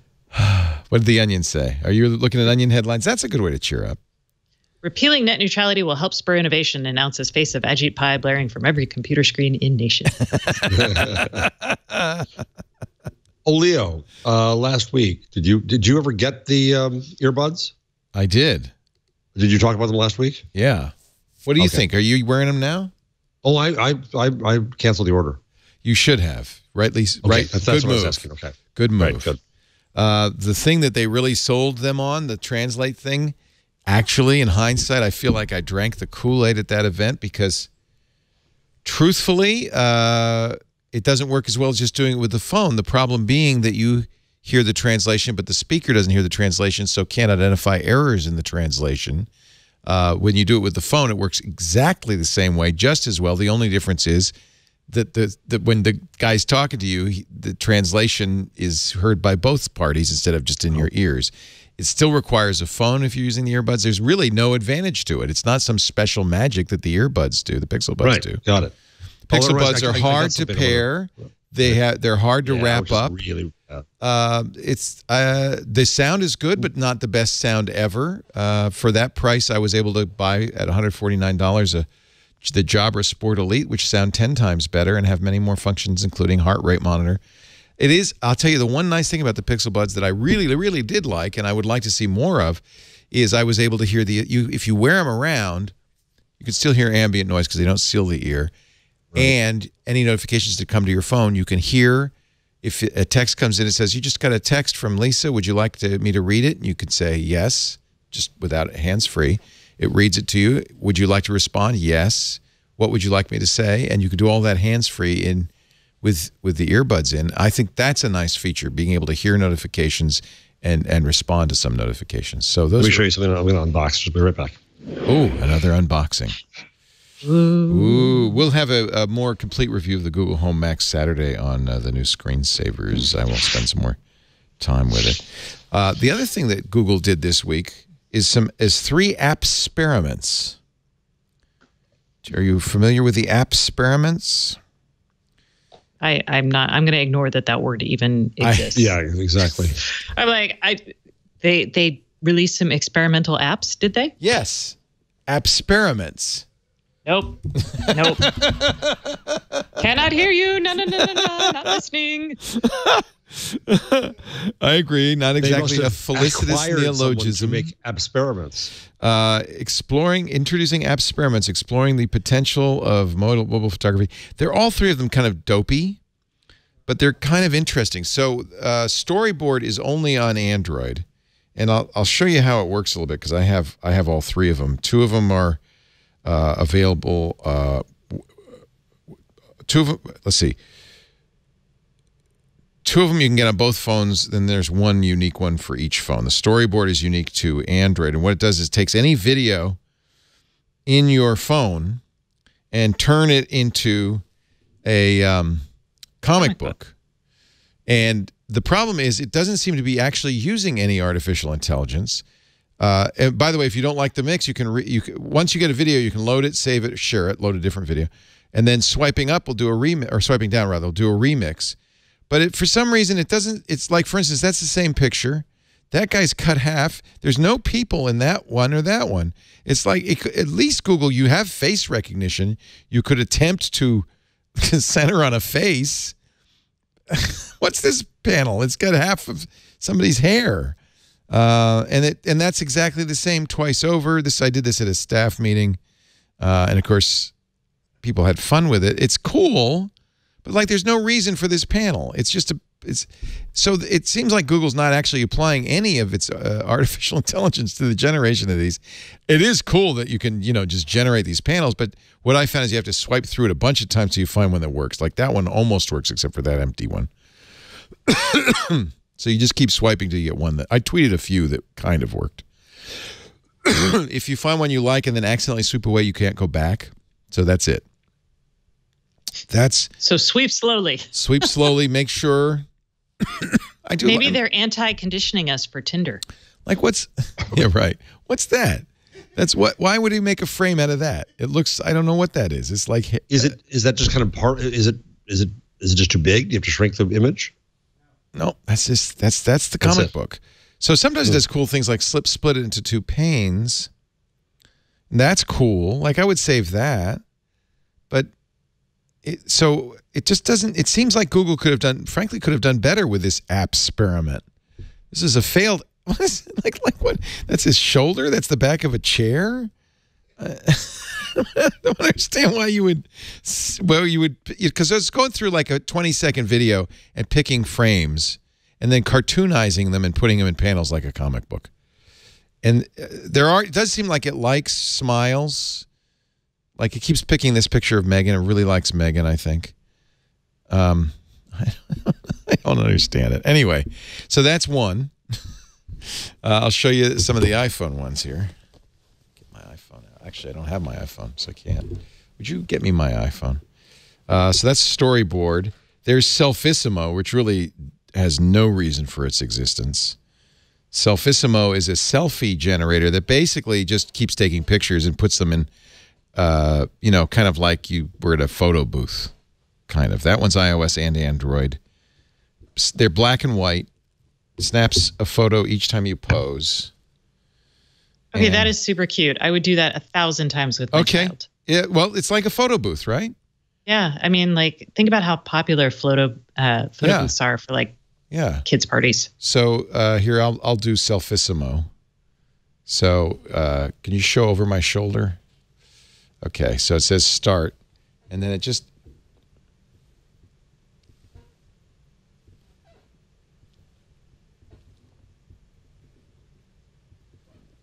Do you stop it, or does it just go until you stop it? It goes until you stop it. And now I have 9 somewhat interesting. I guarantee you, if I showed that to my daughter, she would be all over that. It's like photo booth kind of on the Mac, only it's not distorting, and it's black and white, which is great. So they kind of look like literally like a photo booth, Yeah, that's fun. It's kind of fun. And it's awesome. Yeah. So these are all free. And even Google kind of, they're experiments, or as we might call them, app experiments. We would not call them that. And finally, Scrubbies. The idea of Scrubbies is, so you've played with Boomerang, Instagram's Boomerang, which allows you to take a clip and loop it forever, right? So I'm gonna capture something here. John, come closer and do a little dance. Okay, that's couldn't have been better. So so here's John's one finger to preview. Okay, so that's his dance, and you have, I guess you have 2 fingers to make a scrubby. Okay, so let's make a scrubby. So I can choose which portions of John's dance I'd like to make into the scrubby, and I've created it now. And that's the scrubby. And so it moves it into slow-mo and then loops it? I don't know about the slow-mo part. I think that's not necessarily something, I don't know. It's an app experiment. Get it? Yeah, again. Stop trying to make experiment happen, Leo. Just teasing you. I know. Okay. Did you get the yes, stickers? I didn't. I can't. I'll show you. Oh, this is the best thing. Wait till you see this, Stacey. Do you have an? I don't know if it's Pixel 2 only. I bet it is. Pixel? I have a Pixel. So you go into your camera, okay, and you pick AR stickers. If you have the latest camera app, you'll have AR stickers in the hamburger menu there. In the menu. And then I don't have it. Oh, Jeff, update. So then you have a variety. So like there's Star Wars. There's just kind of these things. Oh, they're great. Things. Yeah, but look, here's what I made with my daughter's name. Okay, watch this. I just have, so this is my daughter's name in those inflatable balloons just floating. It looks like you can move them around. It looks just like it's like it's really floating. It's augmented reality. I'll show you some other ones. I'll show you some more because I did. I remember the Demigorgon from the. Yeah, let me go to my photos booth and I'll show you photos.google.com because they get saved out. It makes movies out of them. So here's the app. Actually, this is a better example so you can see how it is. And then here's this is a what is that? They call that a walker, right? It's taken a while to load because these are all videos. I don't know why and it's got audio too, Karsten. Why is it taking so long to load? Maybe this is loaded. No, it doesn't. Let's try some other ones. Here's a Porg. Is that what you call it? And a BB-8. We did this during Windows Weekly, but they're not. Come on. What's going on? Google's not loading the videos. Anyway, stickers. I imagine. I mean, there'll be the opportunity to enhance it with other movie tie-ins, but right now it's Star Wars because that's coming out tomorrow. What else? You have birth letters, so you can write any message and have it float in balloons. You have it's kind of like emojis. In fact, this is probably, I would guess, Google's response. So shall I make one? So what I do, this one, I don't know if you could show this over my shoulder. Here, let me point. You can't. So okay, pull out. Yeah, there you go. So you have to point somewhere like a desk, and then this Target bot shipped. Hold on a second. Hold on. You're trying to do news. I'm trying to do a. So you see that little guy? I'm just like, wow. See that little guy? Now he's there. Oh, this is a Stranger Things kid, isn't it? So I'm going to rotate. You can rotate around him. I don't know if you could poke him. No, you can't poke him. But that's the Stranger. So I record a little video with the Stranger Things kid on there. That's kind of cool. I don't know. That's kind of cool. He's standing on my computer. It's a lot of AI going on. Yeah, I mean that's I think it's Google saying, "Oh yeah, Apple, you know that iPhone thing that you did? We could do that. With one lens, we could do that." How do I update the app? I don't know why you didn't get it. You're on a Pixel 2 XL, right? Yeah. I don't know. What are you 8.1 or? Yeah. I'm still 8.0. Oh. I can't for a while. Do your updates, dude. It says I'm up to date. You're not. You know what I did? You know what I did? Because I was impatient. I turned beta on, Android beta on. Got 8.1, and then it said now it's the shipped now you're getting the shipping version of 8.1. And I said okay, and not turn it off. So that's what you need to do. So I guess maybe that's the case. Maybe you need Android 8.1 to do that. So ship it. So I also I can't even remember when I did this. I did a crowdfunding. What is that? So Anchor is Zolo Liberty Plus. Oh, those are like the Pixel Buds. Yeah, $99. Nice. Is what it cost me. I think it's $149 now. And those look a lot like those Jabra Elite Sport Elites I was talking about. They look very similar. So here's the little thing. The problem is nothing ever fits in my ear. Did they give you? They didn't give you a variety of. They do have that. And then here's a fairly heavy. Yeah, and that's the battery case. So you got to, Jeff. You got to really. That's one of the things I found with the Jabras is you have to really try all the little nubbies until you get. I'm gonna do that. Good fit fit. And all that. Yeah, you want to. Yeah, so these are light. I use the smallest. Yeah. So you may. I use the biggest. I'm the biggest. Yeah. I have big ear holes. Oh. More than we wanted to know, right? And mine are hairy too. Just don't tell me, and don't tell us anything about your wax. Let's talk about something else. It's an experiment. They're not. Stacey, I just want you to know, just to clarify, I don't. So Google.org donated $260 million to nonprofits. Is that one of your numbers, Jeff, in 2017? No, I didn't know that. Yeah. So they put their mouth where their video was. That doesn't really sound right, does it? They put their money where their video was. That's what I should have said. Education, economic opportunity, inclusion, disaster relief, crisis response. They gave $20 million towards efforts in Puerto Rico, the Caribbean, Florida, Houston, and South Asia. Project Loon, of course, remember that they restored connectivity to Puerto Rico with parts of Puerto Rico through Project Loon. That was volunteer time. Did that work? I don't know. I'm going to be there next week. I'll let you know. It works if you have, I believe, an AT&T phone. Was that what it was? It was with AT&T. That's right. That's pretty cool. Actually got a press release from Puerto Rico saying we're open for business. So you're going? Yeah, I'm going in a week. Week from tomorrow. I'll be in San Juan. For Christmas? Yeah. Wow. My son and I have chartered a catamaran. Oh, that's right. You mentioned that. Yeah. And we're going to sail it around the British Virgin Islands, visiting all the exciting hurricane spots. Sundar Pichai said $500,000 for the Southern California fires.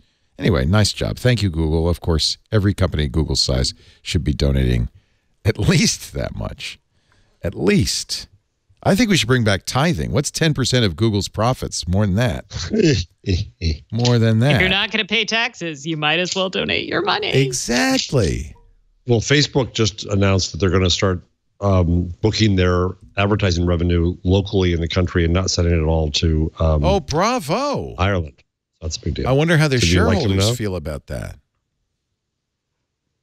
Good question. It doesn't matter because the shareholders have no power given the class structure. Yeah. I did see that the new tax bill, and I don't know if this is the reconciled tax bill that they just announced or the Senate version, but with the 20%, I guess now 21% corporate tax rate, Apple will save $49 billion in taxes. So God knows they need the money. Google Maps will wake you up when you need to get off the bus. I thought that was good. I like that. That's cool. That's coming. But Leo, they're going to know where you are. No, see, there's a good example. You're right. That's an example of data being beneficial. That's why I'm hesitate to throw Google in there. Well, Facebook could wake you up too. But do they? Twitter won't even bother. Twitter will just say sleep, you schmuck. Facebook, but see, that's a perfect example. So Google uses location information in interesting and I think useful ways to the user. Facebook uses it just to keep track of where you've been and let advertisers know. The only thing I ever get from Facebook is, hey, I see you're somewhere. Would you want to check in? Let's take a little break. And, well, unless you have other things you want, because I think it's time to get to our picks and our numbers and all of that stuff. Tweet. Oh, Storify. I know you were upset about that, Jeff. Just too bad. It's why did Adobe buy it? They buy it to kill it.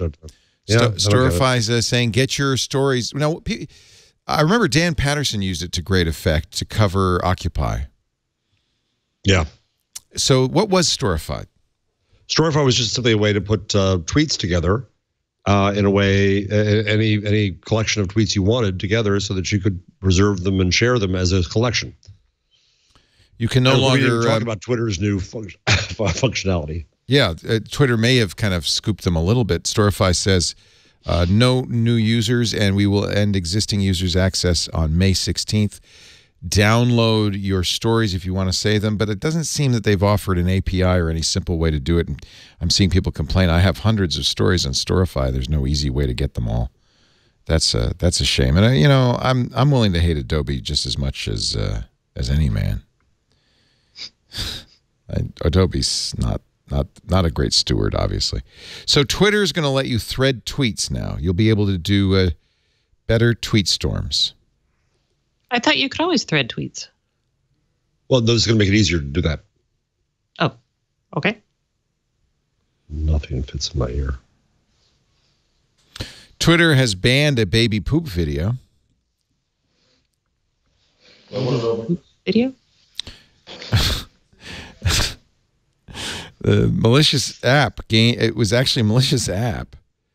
So this was a video that promised a hysterical response from a dog to a baby pooping in its diapers. Was in fact a malicious app that gained access to users' Twitter feeds, spamming links from a viral video website. It also had the ability to read your timelines and post tweets. Obviously, it has to ask you permission for that. But the New York Times literary critic Dwight Garner apparently has an interest in this. He got bit, as well as Brit Hume from Fox. Anybody clicking on the option to view the video at the time got an authentication request. Now it gets an error. So Twitter has blocked this. Be careful when you click something and it says, we'd like permission to access your Twitter account. Probably a good idea to say no. I always say no to those, which means every now and then I miss out on like the hot Twitter app, but I'm just like, And you can go into Twitter and check and see what's still authorized to use your account. Yes, in fact, do that every new year. Go into Facebook, Twitter, Google, everywhere. Look what apps you've used. You may be surprised at the number of defunct apps like Storify that you have given permission to. Amazon. Do it every season. Yeah, every season, every quarter. 3 months is a good amount of time. Change your fire smoke alarm batteries and clean up your apps at the same time. That's in hygiene, yes. If you ask your Amazon Echo to talk to Santa Claus will come. Ask what kind of Christmas music you're interested in listening to. You can ask it will ask you, what do you want for Christmas? Is Santa real? Where does Santa live? How old is Santa? Sing me a Christmas carol. So there's also NORAD Tracks Santa, which I always used to do with the kids to get them to go to bed early. Now you can just ask Echo, where's Santa now? Which I think is great. There's also a holiday song quiz. If you can't get enough Christmas music, I suspect Stacey will be using all of these skills. I have my Christmas playlist. If I have my turn on Christmas that my house looks. I would take you on a tour of my house. Oh, that's so cool. You have a command, turn on Christmas, and it all just happens. Yes. Oh. And I did a Vimeo video of it. So if you really want to, you could find it and see it. What's your Vimeo account name? I think it's Higginbob. Let's see. Didn't I show you guys this? No. No. Really? No. Okay, hold on. This can be turn. See who finds it first. Christmas.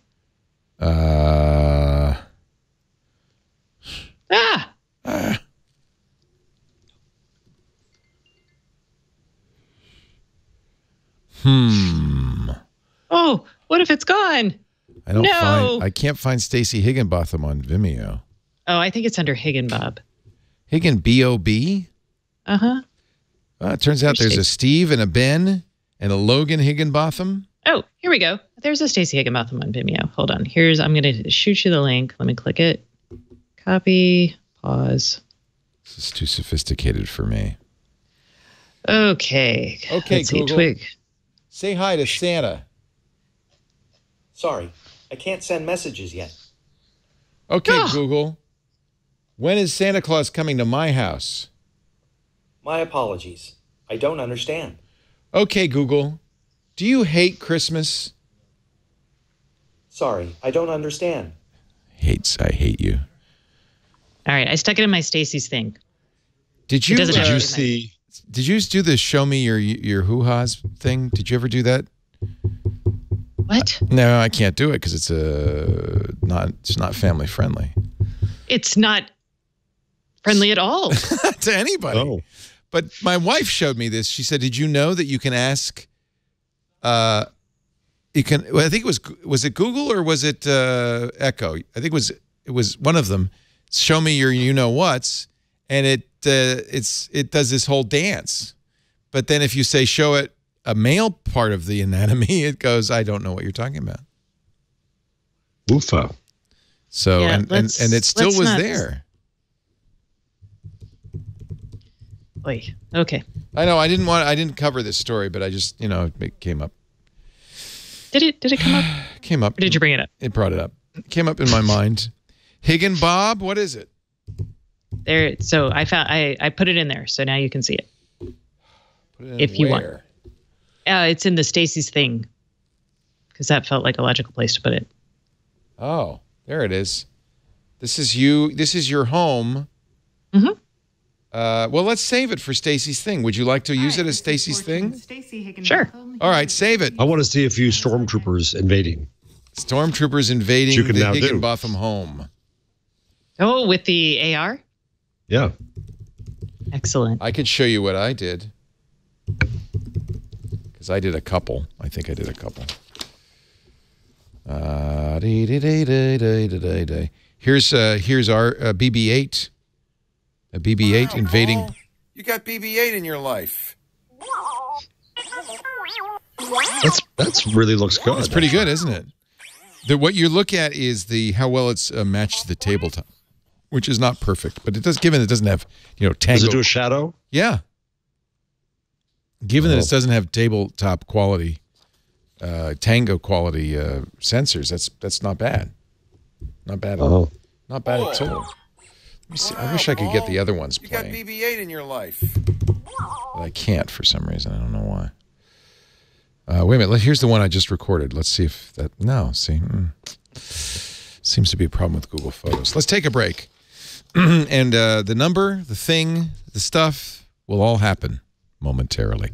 But first a word. Oh, this is your holiday gift. I'm telling you, I'm going to save you a lot of time. For a family member, a friend, a colleague, the Ring Video Doorbell. Ring's mission is to make neighborhoods safer, your front porch safer, your home safer. 1 million people now. I feel like we deserve a little credit for this. Use the Ring Video Doorbell. I started using it a couple of years ago. I see it all over my neighborhood now. What it is a doorbell. It replaces your regular doorbell, but it puts a camera, high-def camera, a speaker, a microphone, motion sensor on your doorbell. When somebody rings your doorbell, it rings your phone wherever you are. You can see video. You can talk to the person at your door. In fact, you can set it up so it notifies you even if somebody walks down the path. You can have your Amazon Echo show you what's at your front door. You can answer your doorbell from your Amazon Echo show or from your phone. Two-way audio. See and speak to visitors. And now they have the Ring Floodlight Cam, kind of the same technology, but it goes around your house. It has a big LED floodlight that lights up when somebody moves in your area. And it has attached to it, of course, the same camera and speaker and microphone. It's got one more thing, though, a 110 decibel alarm, which you can set off from your phone if the people, you can say, hey, you, get out of my yard. And if the raccoons don't leave, you press the button, the alarm goes off, they go running. When things go bump in the night, you don't have to guess. You can see from your bed or from across the world, whether you're at home or away. Ring floodlight cams offer the ultimate in home security. High visibility floodlights, a powerful HD camera, and it puts your security in your hands. Named the Wall Street Journal's best of CES 2017. So now we got a Ring of Security kit that includes a Ring Video Doorbell and your choice of 1, 2, or even 3 floodlight cams. Surround your home with security and save up to $150. Connect your Ring Video Doorbell with your favorite smart locks and hubs for added convenience, monitoring, and safety. With Ring, you're always home. It's like caller ID for your house. Save up to $150 on a Ring of Security kit when you go to ring.com/twig, ring.com/twig. And we thank Ring for their support of This Week in Google. Now, it's time for Stacey's house. So set us up. How did you wire this all together? Oh, that is easy. I feel like at some point in time, I think I did a story about it. But basically, what this is about 6 or 7 smart plugs, both outdoors. I've used the Jasco Z-Wave ones, but now there's actually credible Wi-Fi ones that you could use. So each one of those is about $35 to $45, depending on which one you get. And then inside, I used mostly Wemo switches, but occasional SmartThings switches. And you just create a group called Christmas, and voila. And this is going to trigger your Madam A, just so you know. That's all right. Turn on Christmas. Okay. Play holiday music. Holiday classics on. Your house is very Christmassy. Yes. Classy at the same time. Wow, you. Wow, was yelling. Turn off downstairs lights. Oh my God, it's festive. Oh. Festive, festive, festive. And my favorite Christmas song, even. Yeah, I didn't plan that part. I like how you say it. To 50%. Yeah, if I were a scholar, I would do as told. You're just no nonsense, Stacey.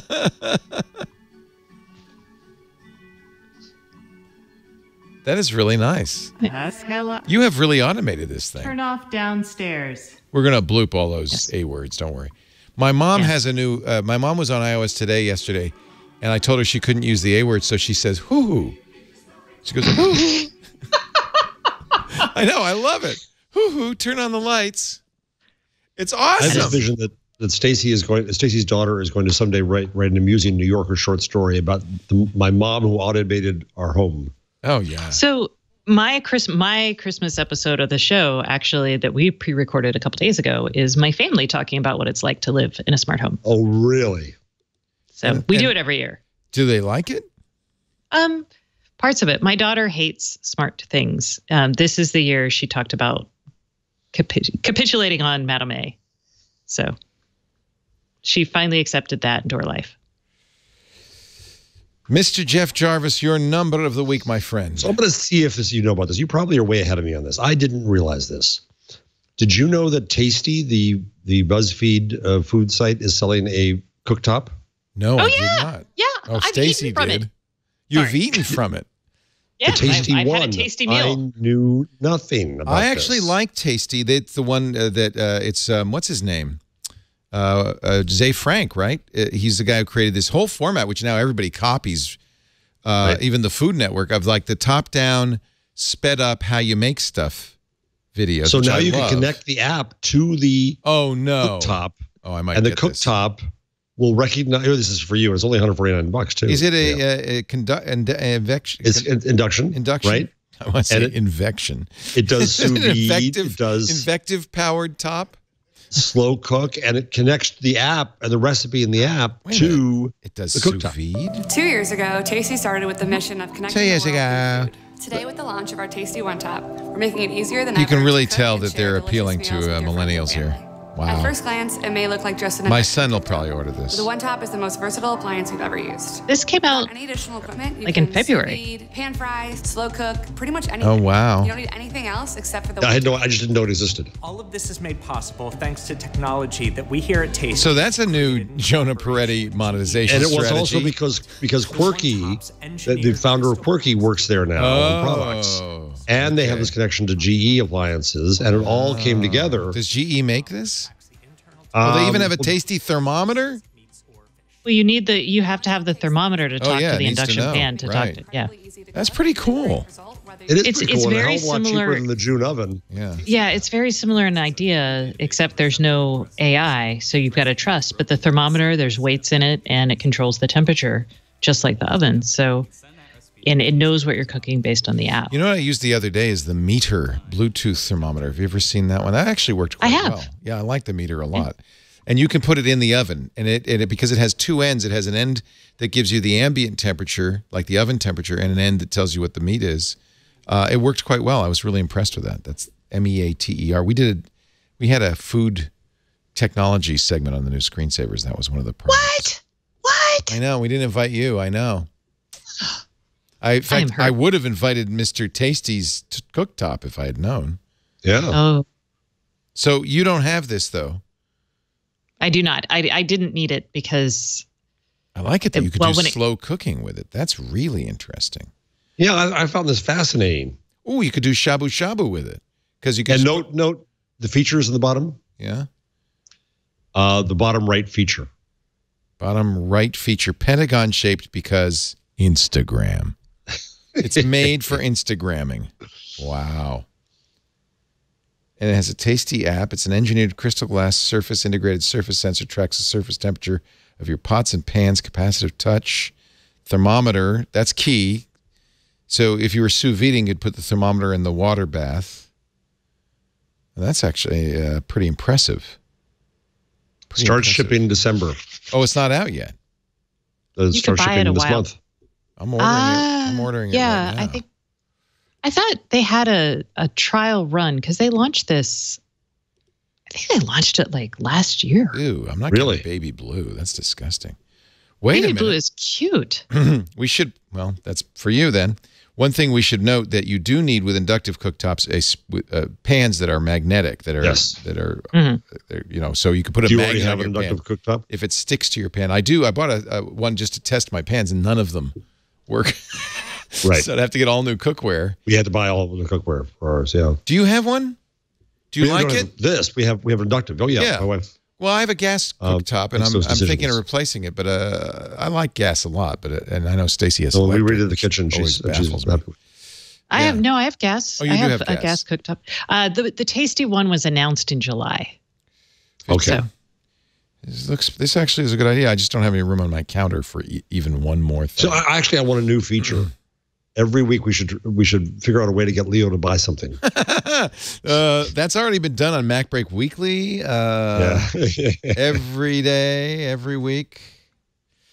All right. I had a pick of the week and now I've forgotten what it was. Oh, well, I have actually done already the Google Home Max, the new camera app.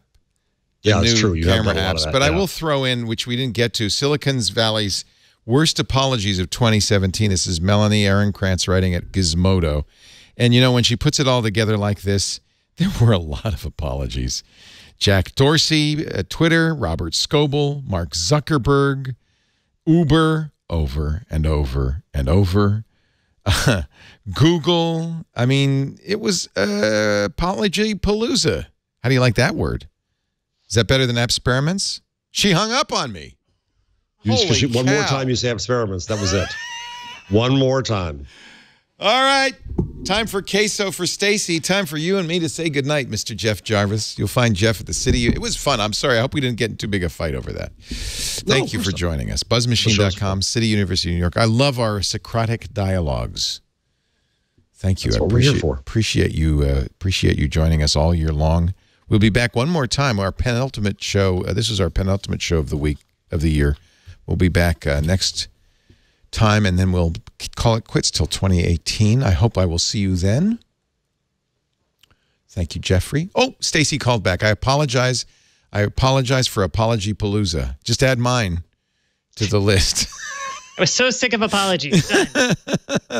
Stacey on IoT.com is the place to go for both her newsletter and her fabulous podcast with Mr. Kevin Toffel. And we will see you next week for our last show of 2017? Yes. Can't wait. I hope we'll see all of you, too. We do this show every Wednesday afternoon, 1:30 Pacific, 4:30 Eastern, 21:30 UTC. Please stop by and join us live at twit.tv/live. If you do that, also hang in the chat room because there are nice people in there, and it's a lot of fun. irc.twit.tv. You can kibitz from the back of the class. You can also, if you're going to be in studio, come and visit and sit with us. But we do ask now, for security reasons, for safety, I want my staff to be safe, that you email us. So we still have an open studio policy, but maybe it was a little too open. So we don't want people wandering in. So if you don't email tickets at twit.tv, I can't guarantee you a place at the table. But it's an easy thing to do. I did just wander in. I mean, I was pretty sketchy. Yeah. And look what he did to you. Look what he did to you. He gave you the world's worst queso. Yeah. See, that'll teach you. Well, that is true. Yeah. What was I thinking? You might get tased. You might get bad queso. You don't know. So please email tickets@twit.tv, and we will love to have you in studio. We certainly do. You don't have to watch on demand or come in studio to see the show. You watch live or come to the studio to see the show. You can go on demand. I'm all confused. I'm all confused. But go to our website for all the shows, audio and video, available for download at twit.tv, in this case, twit.tv/2wig, or get your favorite podcast program and subscribe. That's probably the best thing to do. That way you'll get every episode. This was a very interesting show. I really enjoyed it. Thank you for the good conversation. And we'll as always, we'll adjourn, but we shall reconvene next week for further experiments and apologipaloozas. Thanks for joining us. We'll see you next time on Twig.